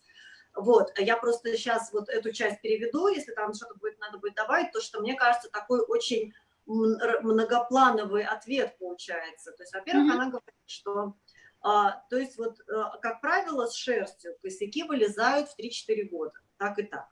Вот, лично она, то есть, она считает, что вот 3 года – это вот оптимальный возраст для того, чтобы активно начать кобеля использовать, когда ты видишь, что у него все нормально. Она сама тоже, говорит, поскольку у меня правила, то есть никогда правила, да, редко соответствуют вот все какие-то гарантии получаются, то она сама может кобеля начать вязать раньше, но, например, берешь молодого кобеля, перевязываешь им всех своих сук, и в конце концов, к тому времени, когда он облысеет, у тебя получается, что у тебя от него, только от него потомство. То есть она говорит, что на молодых кобелей она так не зацикливается в разведении. она все-таки предпочтет подождать до 3-4 лет, пока этот кобель уже гарантированный, то есть он уже держит шерсть, и вот тогда его уже можно активно начинать использовать в разведении. Понятна мысль, да? Вот мне кажется, я так уловила. Ага. Yeah, I think we translated that part. И вот, ну и опять, то, что, значит, говорит, что, опять же, правила не всегда соответствуют. То есть были пухлявые щенки, которые до смерти оставались в хорошей шерсти, и также щенки, которые проходили жесткую линьку, как ты сказала, и к 3 годам оставались лысые. А еще, говорит, были кобели, которые производили и таких щенков в разных ситуациях. Вот, то есть тут вот такая непредсказуемая проблема. Хорошо, Светлана, я немножечко не услышала. Она сказала, что это, на ее взгляд, это генетическая проблема или приобретенная? Я сказала генетическая, да. Ага. Просто, если исходить из ее ответа, он у нее здесь, конечно, такой очень хороший, развернутый, да, вот, но я думаю, что если Элизабет будет не против, да, так как у нас, во-первых, по времени, да, мы обещали уложиться в 3 часа, вот, во-вторых, я от нее получила очень большие просторные ответы, да, если она не против, я их уже перевела, то могла бы я их в дальнейшем, допустим, вывести в виде отдельного интервью, то есть как она на это смотрит, напечатанного, то есть не просто такого. So if you don't mind, we promised you that we will take only 3 hours of your time, and everybody's getting a little tired. But we have very complete answers that you provided in writing, so maybe we can translate them and put them on the internet as a form of the interview, because this is, it's very detailed and it's very well worded. So I think if you don't mind, we'll use that for the future reference. Sure, yeah, that's fine. Хорошо. И у нас осталось буквально не так уж и много вопросов, да, на которых мы можем остановиться. Это груминг померанцев, да, хендлинг и мы немножечко поговорим об уровне собак у нас в России, да, и за рубежом, то есть за теми странами, за которыми Элизабет следит. Начнем мы с груминга, да. Хотелось бы узнать от Элизабет, кто был первым ее учителем, да, и какие вообще успехи у нее были в самом начале, когда она начала заниматься грумингом шпицов. So who was your first teacher in trimming and grooming of Pomeranian? Judy Green, Razzle Dazzle Palms taught me the basics. She came with me to my first shows. And then I ended up living 6 hours away from her. So I made some local friends here in Virginia, and we would get together and like experiment together and study grooming videos that Chris Hartz and Doug Stratton made, and, watch them at the National when we could. But I still am learning a lot, just, messing around at the local shows with seeing what friends are doing, asking them, how do you do this part that I like on your dog? And I usually need to be saved from having too much hair on their butt, because I never like to take any hair off of their pants. And everyone's always like, they look too long, take that more hair off. So I'm still always learning. Ну вот, значит, Джуди Грин была ее первым педагогом в плане стрижек. Вот, потом, когда Элизабет уехала за 6 часов дороги до Джуди, значит, она там смотрела и видео Крис, Дугласа, которые там показывали какие-то примеры груминга померанца. Вот, сама она, говорит, считает, что все еще продолжает учиться, потому что она сама, например, не в состоянии заставить себя обстричь штаны. И вот все ей все время говорят, что вот посмотри, что у нее там болтается сзади, надо это все убрать. Но она говорит, говорит, так считает себя, в общем, не особо таким великим мастером, и говорит, что продолжаю учиться еще. Хорошо, а тогда может она перечислить вообще, великих мастеров, да, которые, на ее взгляд, заслуживают внимания их работы? So who is, in your opinion, is a top groomer in Pomeranians? I know I answered this. No, you did. Yeah. Yeah, I can see it. It's on page 16. Oh, okay. So no wonder I can't find it. It's way down there. All right. must be a different page on mine. Well, I've always admired Doug's grooming and Chris's grooming and Toby's grooming. I don't think I have the patience to be as precise as they usually are. So mine usually wind up with a little more of a natural look with all of its imperfections. I just, you know, I really admire their attention to detail, but I just cannot. So I do the best I can. Но она говорит, что да, значит, во-первых, долго искала ответ на этот вопрос на 16-й моей странице. Вот, говорит, точно отвечала. Вот, значит, так, у нас Дуг Страпен, Крис и Тоби. Но, говорит, они настолько, значит, зациклены на деталях, они такие аккуратисты, а ей никогда не хватает терпения так все шлифовать. Вот, и у нее такой более вольный, натуральный лук получается у собак. Вот, а они уже, конечно, вот мастерски идеально, вот все это формы, идеальные линии, но у нее немножечко подход такой вот вольный. Ну, вообще, в целом, Крис, не стоит, господи, Элизабет из-за этого расстраиваться, да, потому что, ну, я не знаю, слышала ли она или нет о новых изменениях в стандарте ФЦИ, да, у немецких шпицов, что сейчас у нас, в принципе, груминг не должен быть видимым, да, то есть силуэт, не силуэт, а вообще никакого моделирования, ничего не должно быть видно на шерсти собаки.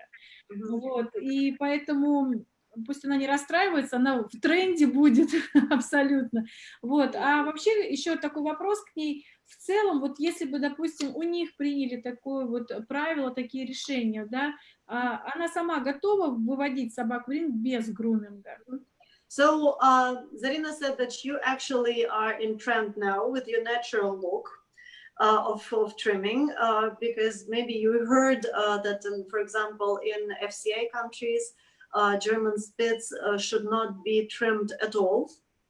There shouldn't be any modeling. There shouldn't be anything visible scissoring. But the question is, would you, if those changes came to America, would you be able to show dogs with no trimming? I don't think I want to show one with literally no trimming.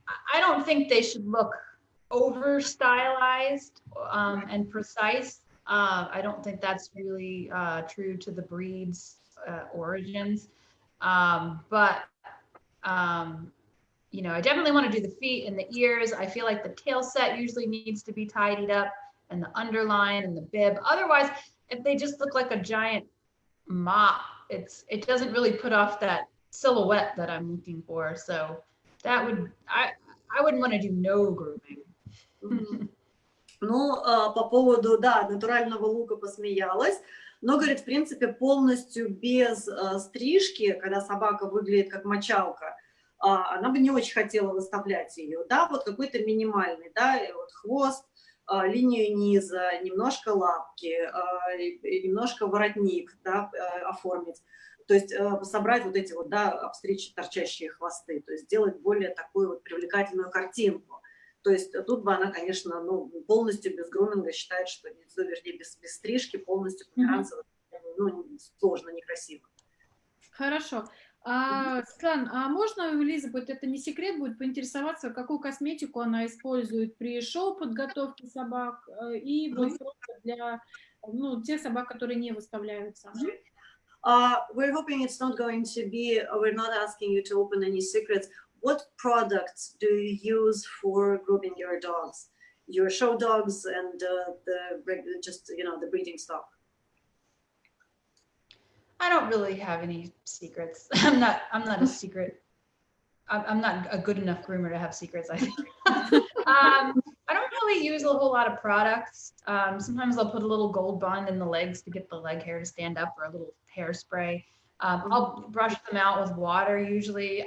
I've tried some grooming sprays. I don't really have any that I feel strongly about. Same with shampoos. I mean, I like the Isle of Dogs line, but it's just not something I really feel makes a huge difference. Probably because I don't know what I'm doing, but. Welcome to the club. Но, говорит, не считает себя таким великим грумером, чтобы были секреты какие-то, но на самом деле, вот она говорит, ну, она тоже говорит, такой, типа, грумер великий, ей на самом деле все равно достаточно какую косметику использовать. Вот, ну вот пользуется вот Gold Bond, нравится ей линейка продукции I Love Dogs. Вот. Но тоже каких-то принципиальных там предпочтений нету. Лаки, брызгалки, говорит, вычесывает собак под воду. То есть брызгивает водой и чешет уже вот по воде. Вот. А так, в принципе, говорит, особо каких-то там фишек нет с косметикой. Ага. Светлана, можете у Элизабет еще поинтересоваться, как часто она моет собак, выставочных и не выставочных собак? Если мы, допустим, говорим про выставочных, за какой вот промежуток к выставке, да, она купает собаку? So how often do you bathe your show dogs? And how many days before the show do you prefer to bathe show dogs? The show dogs, I mean, it depends on how many shows we're having. I try to wash them at minimum every 2 or 3 weeks. Usually we have shows that frequently. Sometimes we have shows every week. So it could be anywhere from every 1 to 3 weeks. And I prefer to do it maybe 2 days before the show. You know, I've done it the night before, some like at the National, that often happens. But, you know, for regular shows, it's usually 2 days before. Ну, говорят, что в среднем каждые там 2-3 недели она моет выставочных собак. Если, конечно, выставки более чаще, то это, конечно, то есть можно раз в неделю мыть, она, или, ну, от 1 до 3 недель. Вот. И, значит, говорит, что моет, как правило, за 2 дня до выставки. Ну, там, если какая-то очень важная выставка, типа националки, ну, тогда вечером перед рингом. Хорошо. А если говорить о хендлинге, вот насколько важную роль он играет для Элизабет? And how important handling is for you in showing Pomeranians? I think it's important that you do a competent job handling them, because you can easily make a good dog look bad if you're not getting them stacked correctly, if you're gating them too quickly, if you just... I've seen people just stand there holding the leash and the dog just does whatever, and that's not attractive either. But I don't think it's too hard to learn to do it competently. You just got to have the dog standing on all 4 feet and, you know, hopefully holding still for the most part, and walk them at the right pace. And, you know, there's some tricks to setting them up on the table, you know, setting them up on the table quickly and in the proper position without looking like you're fixing every part of the dog. So it's important, but I don't think it's terribly difficult to do a decent job. Ну, говорит, на самом деле, что важнее... Она говорит, что важнее, на самом деле, это знать, что вы делаете в ринге. То есть, если человек стоит, собака держит только веревку, и оба они выглядят, как будто они ждут автобуса, то есть это не очень привлекательная картина в целом получается. Вот, то есть нужно пытаться, значит, собачка стояла на 4 ногах, чтобы она, ну, желательно какую-то часть времени не шевелилась, вот, подобрать правильный темп показа для этой собачки. Достаточно быстро ставить ее на столе, то есть не ковыряться, там, зависать на этом моменте очень надолго, а научиться делать это достаточно быстро и выглядеть при этом профессионально. Она говорит, вот это вот очень важный момент. Отлично. Хорошо, а если говорить о ней, с какого возраста она начинает тренировать своих собак, которых она оставляет в питомнике и считает, что это будет шоу собаки? So at what age do you begin training your show prospects? I usually start putting them on a table as soon as they can stand. So like 5 or 6 weeks, I'll just pick them up once a day, stand them on the table so they're used to being up high and on a table. And then I start them on lead between 8 and 12 weeks just to see their reaction. Some take to it right away and go off running, and others don't like it and need to be coerced into walking. Then, you know, after 3 or 4 months old, I try to take them to shows with me when I'm taking older puppies, or to a friend's house or the park to practice at least once or twice a month. And I might practice them at home, you know, once a week. Once they're 6 months old, we're usually going to shows every 2 or 3 weeks, unless it's over the winter break or there's a global pandemic. Yeah, that's it. Ну, говорит, что, значит, на стол начинает собак ставить щенков, как только они, собственно, начинают уже стоять. чтобы они приучались к высоте, чтобы они приучались не бояться, собственно, самого предмета. Вот, а потом там где-то в 2-2,5 месяца, ну, 2-3 месяца пробует на поводке с этими щенками ходить. Значит, кто-то сразу начинает идти, кто-то там упирается, его надо убедить, что на поводке нужно ходить. Вот, потом старается где-то маленьких вот таких 3-4 месяцев щенков или в парк с ними выходить, тоже не очень часто, говорит, что раз в месяц, или в гости к кому-нибудь съездить, или просто берет маленьких щенков с собой на выставку, когда она везет туда более старших щенков. Вот. А так с 6 месяцев они уже начинают участвовать в выставках там. То есть с 6 месяцем работа готова. Говорит, дома раз в недельку, может, позанимаюсь с щенками еще. Ну, а так все обучение, я так поняла, происходит на выставках в основном, когда есть выставки и нет ковида, да, коронавируса. Хорошо. Ну, немножечко уже галопом по Европам, да, значит, я спрашивала у Элизабет, что является основной мотивацией для ее питомцев при ринговой подготовке, и она написала, что они любят сыр или курицу, да. А вообще вопрос такой к Элизабет, вообще питание у нее идет, она чем кормит? Профессиональными кормами, да, или вот она натуральной пищей? Well, Zarina said that you already answered the question, what do you use as a bait for your dogs? So you use chicken or string cheese. But what do you feed your dogs? Do they eat professional kibble or do you make something else for them? Yeah, I feed them Pro Plan. Sometimes I feed some wet food to the pregnant moms just to make sure they eat more.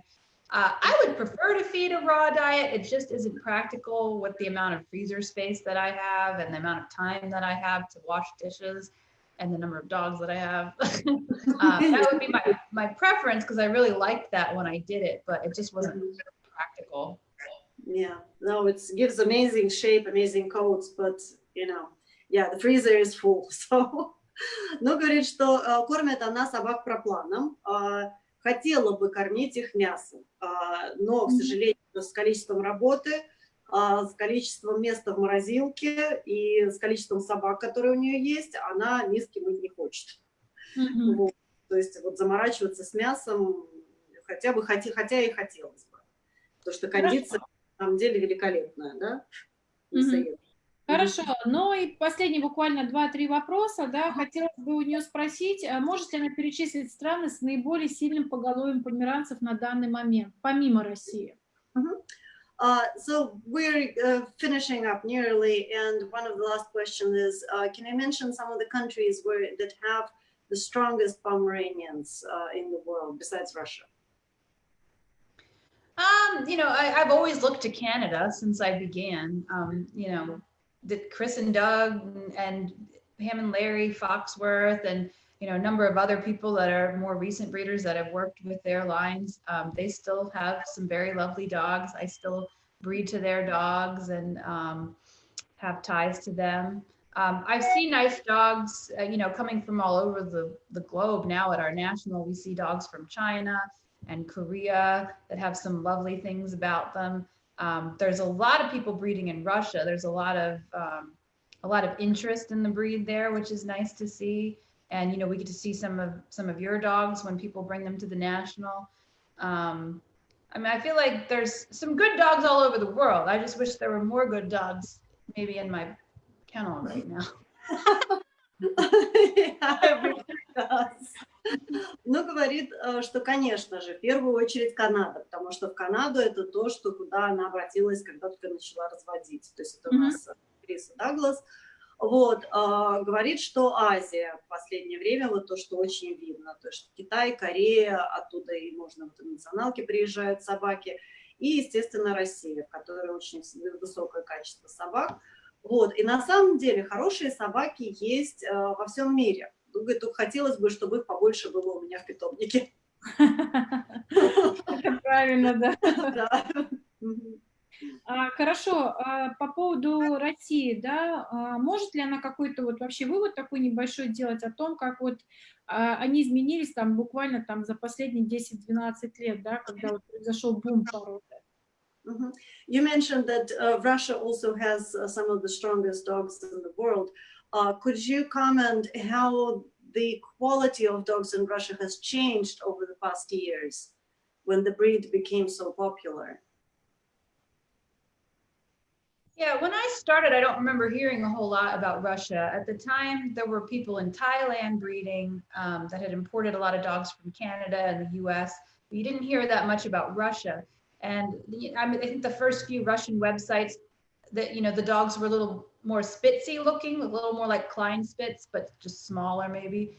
And I'm not sure where their dogs originally were from, maybe just from other places in Europe. And then people slowly started importing dogs from here. But I think at first, maybe breeders here were not so interested in selling to Russia. And so there were some imports from some kennels you've like never heard of, really. They weren't very well known. But then as time went on, people like Chris Hartz and Doug Stratton started selling dogs over there too. And I think the more people started communicating, the more they felt like they could trust people so far away with a different language and different culture with their dogs. And certainly as more people started traveling from Russia to the National and meeting in person, it became easier to think about sending one of your dogs so far away. And a son of my foundation bitch, Santera's Sweet Dream, was sold over there in 2006, maybe 2007. And he really had a big impact on the breed too. So it's been interesting watching him show up in pedigrees more and more and the difference that made. And then, I think as the breed became more popular, there was a lot of enthusiasm to importing different dogs. And I want to say one thing I've admired about the Russian breeders is I've noticed some countries, everyone just wants to have the same bloodlines. Like there's one or two kennels that's cool and, everyone just wants that bloodline and that type. But in Russia, it seemed like people took a lot of pride in having something that no one else had. Like, this is mine and I'm going to make my own thing. So I think people liked to import something nobody else had more than just, I want to have the same thing that everyone else has. So that's been interesting to watch too. Interesting. Ну, говорит, когда она начала заниматься породой, было больше информации про собак азиатских. Про Россию вообще никто тогда не слышал. Вот. А потом потихонечку вот как-то стали люди покупать щенков, вернее, стали люди продавать щенков. Та же самая Крис стала продавать щенков в Россию, и Доглас стал продавать. Вот, потому что сначала мало кто из заводчиков вообще решался продавать собак так далеко, в непонятную культуру, людям, которые с трудом говорят на английском. Вот, но потом вот понемножечку коммуникации улучшились и стали доверять уже и в России этих собак. Вот она сама продала от своей суки-основательницы порядка 10 лет назад собаку в Россию. Вот. И очень видно, что очень ей приятно, что он стал знаковым производителем в России. Вот. Также, что ей очень нравится по поводу российских заводчиков, это то, что, например, в мире очень многие заводчики хотят иметь одно и то же. Вот какая-то популярная линия, вот давайте мы все ее хотим. Вот. А россияне стараются придумать что-то свое, закрепить свою линию, скультивировать что-то новое. Вот. У кого такого больше ничего нету. Ну и вот тут вот нашим заводчикам большой респект. Отлично. Ну а в целом вот сейчас по прошествии вот этих лет она уже спокойно готова доверить собаку в Россию? So since the first time you sold the puppy to Russia, would you trust Russian breeders to buy it? Well, would you sell puppies to Russia? Oh, like I said, it's usually more of issue of, do I have any puppies to sell?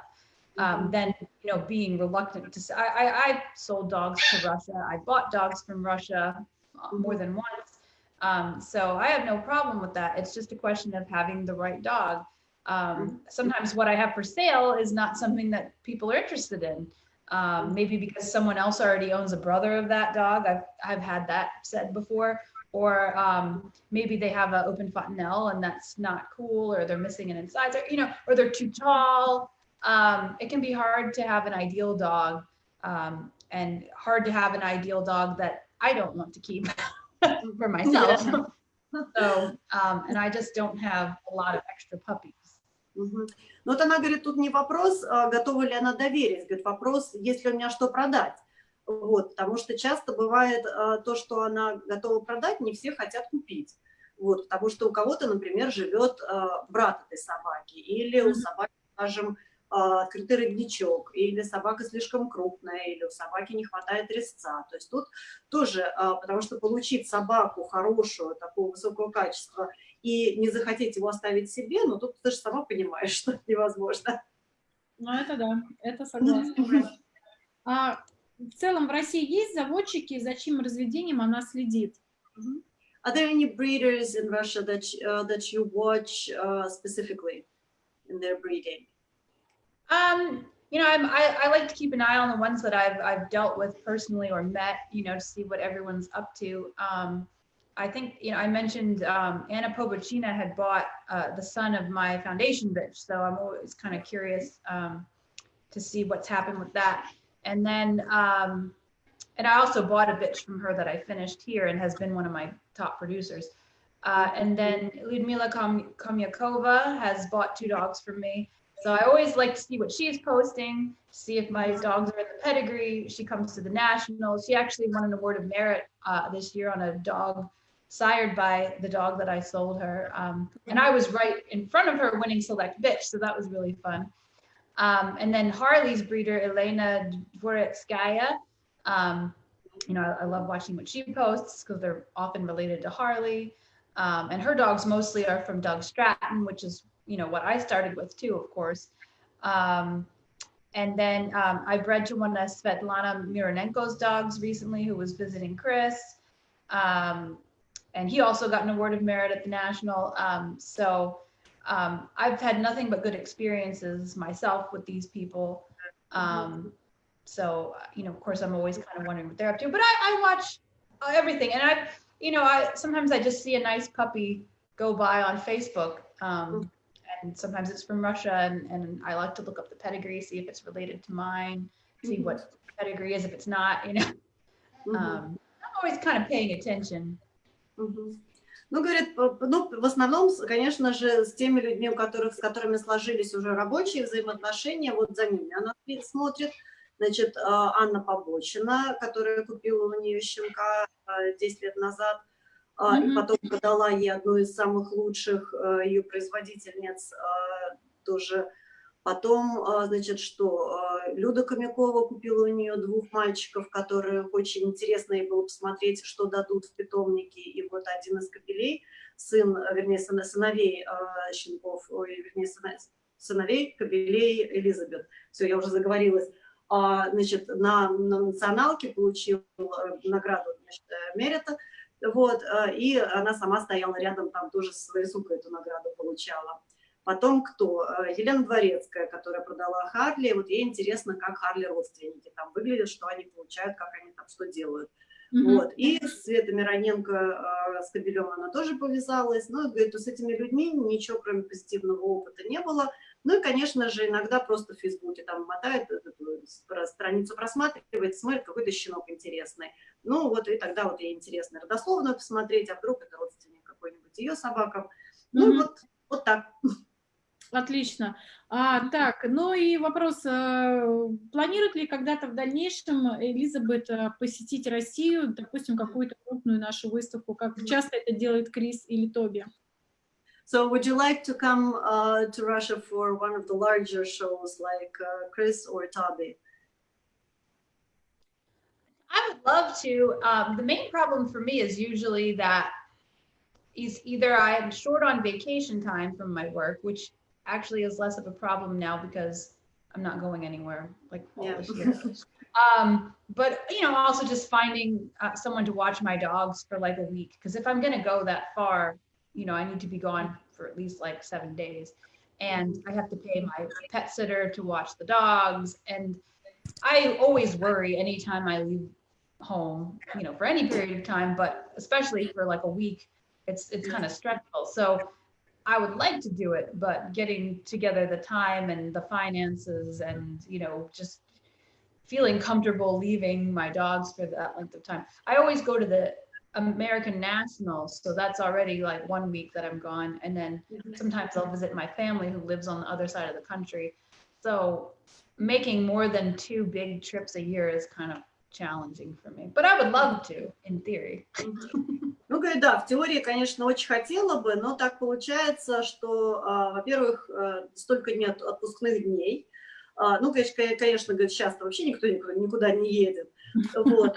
Но еще нужно, значит, что? Если ехать так далеко, то нужно ехать как минимум на неделю. Едешь на неделю, нужно кого-то искать, чтобы собак смотрели. Вот. А на неделю она уезжает уже, когда националка проходит, американская. Вот. Ну и потом она едет еще к родне, которые живут на другой стороне континента. Ну и получается, в принципе, ну вот в теории хотела бы, а реально плохо получается. На практике, да, не сходится, Да. что называется. Да. Угу. Ясно. Ну что, 3 часа закончились. Элизабет, огромное спасибо, да, я не могу ее больше задерживать, потому что она действительно работает и буквально отрывается от работы на нас. Огромное ей спасибо. На очень были интересные вообще позиции ее на некоторые вопросы. Они действительно отличались от предыдущих заводчиков, да, и что-то новое я однозначно для себя подчеркнула. Я надеюсь, что и тем нашим зрителям, кто сегодня был с нами, тоже что-то они для себя новое открыли, да, но и в целом с Элизабет они познакомились немножечко поближе, потому что опять же, подготавливаясь к этому интервью, да, я не нашла каких-то интервью с Элизабет, которые где-то были опубликованы заранее. И вот поэтому, конечно, для тех, кто следит за ее собаками, следит за ее разведением, да, я думаю, что будут очень интересны вот какие-то ее принципы, подходы к разведению и вообще то, как она смотрит на породу, вот взгляд ее глазами, будем так говорить, да. Вот, поэтому, Светлана, если кратко... Элизабет, я тебя сейчас побью. Я считаю количество это не только для Элизабет. Пожалей мои мозги. Нет, бить не надо. Это, я сказала, не только для Элизабет, но и для всех тех, кто сегодня с нами, да, кто присутствовал на этом прямом эфире. Поэтому, если кратко, для Элизабет. Огромнейшее ей спасибо на то, что она откликнулась на эту идею с прямым эфиром. Мы это очень ценим. Очень благодарны ей за то, что она так делится с нами своей информацией. В любом случае, даже несмотря на то, что она сильно загружена, мы будем рады ее увидеть когда-то в России. Ну и я буду надеяться, когда-то мне удастся с ней вживую пообщаться уже, может быть, на националке в Америке.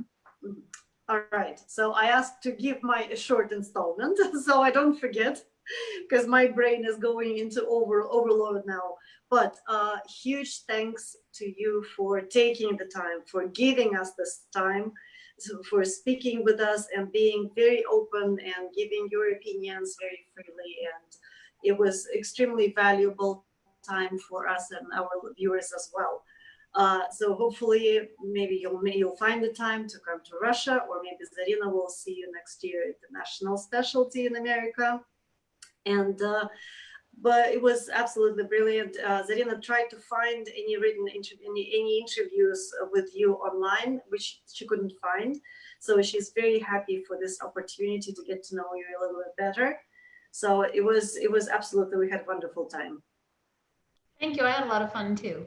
No. I have no problem talking, especially if it's by myself. Yeah, no, it was great. Зариночка, И да, такой давай. небольшой бальзам, Элизабет, на вот как бы на сердце, да, то, что вот после того, как люди поняли то, что мы начинаем потихонечку прощаться, да, очень много слов благодарности ей, опять же, за то, что она сегодня провела этот эфир с нами, все ее очень сильно благодарят, и, как говорится, спасибо ей большое. Yeah, as soon as people understood that we're saying goodbye, we're getting very many responses, very many hearts, and very many nice comments, and that people are thanking you for everything that you spoke about today. Okay. Ну все, спасибо большое. Thank you, Elizabeth. Thank you so much. Hope to see you next time, and bye-bye. Have a nice day. Very good. All right, bye-bye. Okay, bye-bye. Так, ну что, Светлана, спасибо большое в очередной раз. Я вас не задержу, знаю, что у вас очередные прогулки с Риком, поэтому... Прогулки, я наелась шерсти уже, я сейчас пойду сначала попью что-нибудь, потому что он уже пришел, ты видела, и так мне голову клал, и Я думала, так. что как стрелянный боец уже должен быть чай, вода, все вот сразу здесь. Да, ну вот я не думала, что он настолько навязчиво будет липнуть, вот. Но, в общем, да, я побежала в лес, всем огромное спасибо, прям сегодня было так чудесно, я тоже смотрела всякие, вот, нас все слушали, смотрели, Да. и народ прям был классно. Да. Все, Зариночка, я поскакала, тогда мы Давайте, с тобой... Светлана, пока-пока. Да. Все, пока, я побежала. Всем пока, ребят, спасибо большое за внимание. Пока. Выключай. Так, ну а я пока еще осталась немножечко с вами, потому что я хочу сделать небольшой анонс по поводу грядущего прямого эфира, который будет у нас следующий, он будет в субботу, точно так же в 8 вечера по Москве. Я хочу обратить внимание, то, что это первый прямой эфир, который будет проходить у нас уже с уклоном в ветеринарию, да, с уклоном по части здоровья наших собак. И хотела отметить то, что у нас будет очень интересный гость, это Мария Евстафьева, это ветеринарный ортодонт у нас из Санкт-Петербурга. Я думаю, что те, кто из нас активно пользуется Фейсбуком и постоянно читают, не могли пройти мимо ее работ, да, которые связаны со стоматологией. Вот, и на самом деле мне как бы было очень приятно, когда Мария ответила согласием, да, провести для нас небольшую лекцию по поводу формирования, да, роста зубов и всех тех проблем, которые могут быть с этим связаны. Вот, поэтому, пожалуйста, не пропустите, потому что тема очень актуальна, тема очень интересная, проблем по зубам в породе очень много, и, конечно, интересно понять специфику их появления, да, с чем это может быть связано, что у нас идет приобретенное, что у нас идет генетическое, вот, и все в таком-то вот духе. Эфир, как всегда, будет сохранен. Жду от вас какие-то новые предложения. Вот, может быть, каких-то новых гостей или новые темы, которые можно будет с вами осветить. Вот. Ну, а сегодня мы получили очередное такое откровение от заводчика из Америки, да, Элизабет Heckert, питомник Силуэт. Еще раз огромное спасибо, Элизабет, и огромное спасибо всем тем, кто был с нами сегодня вечером и следил за прямым эфиром. Все, всем пока-пока.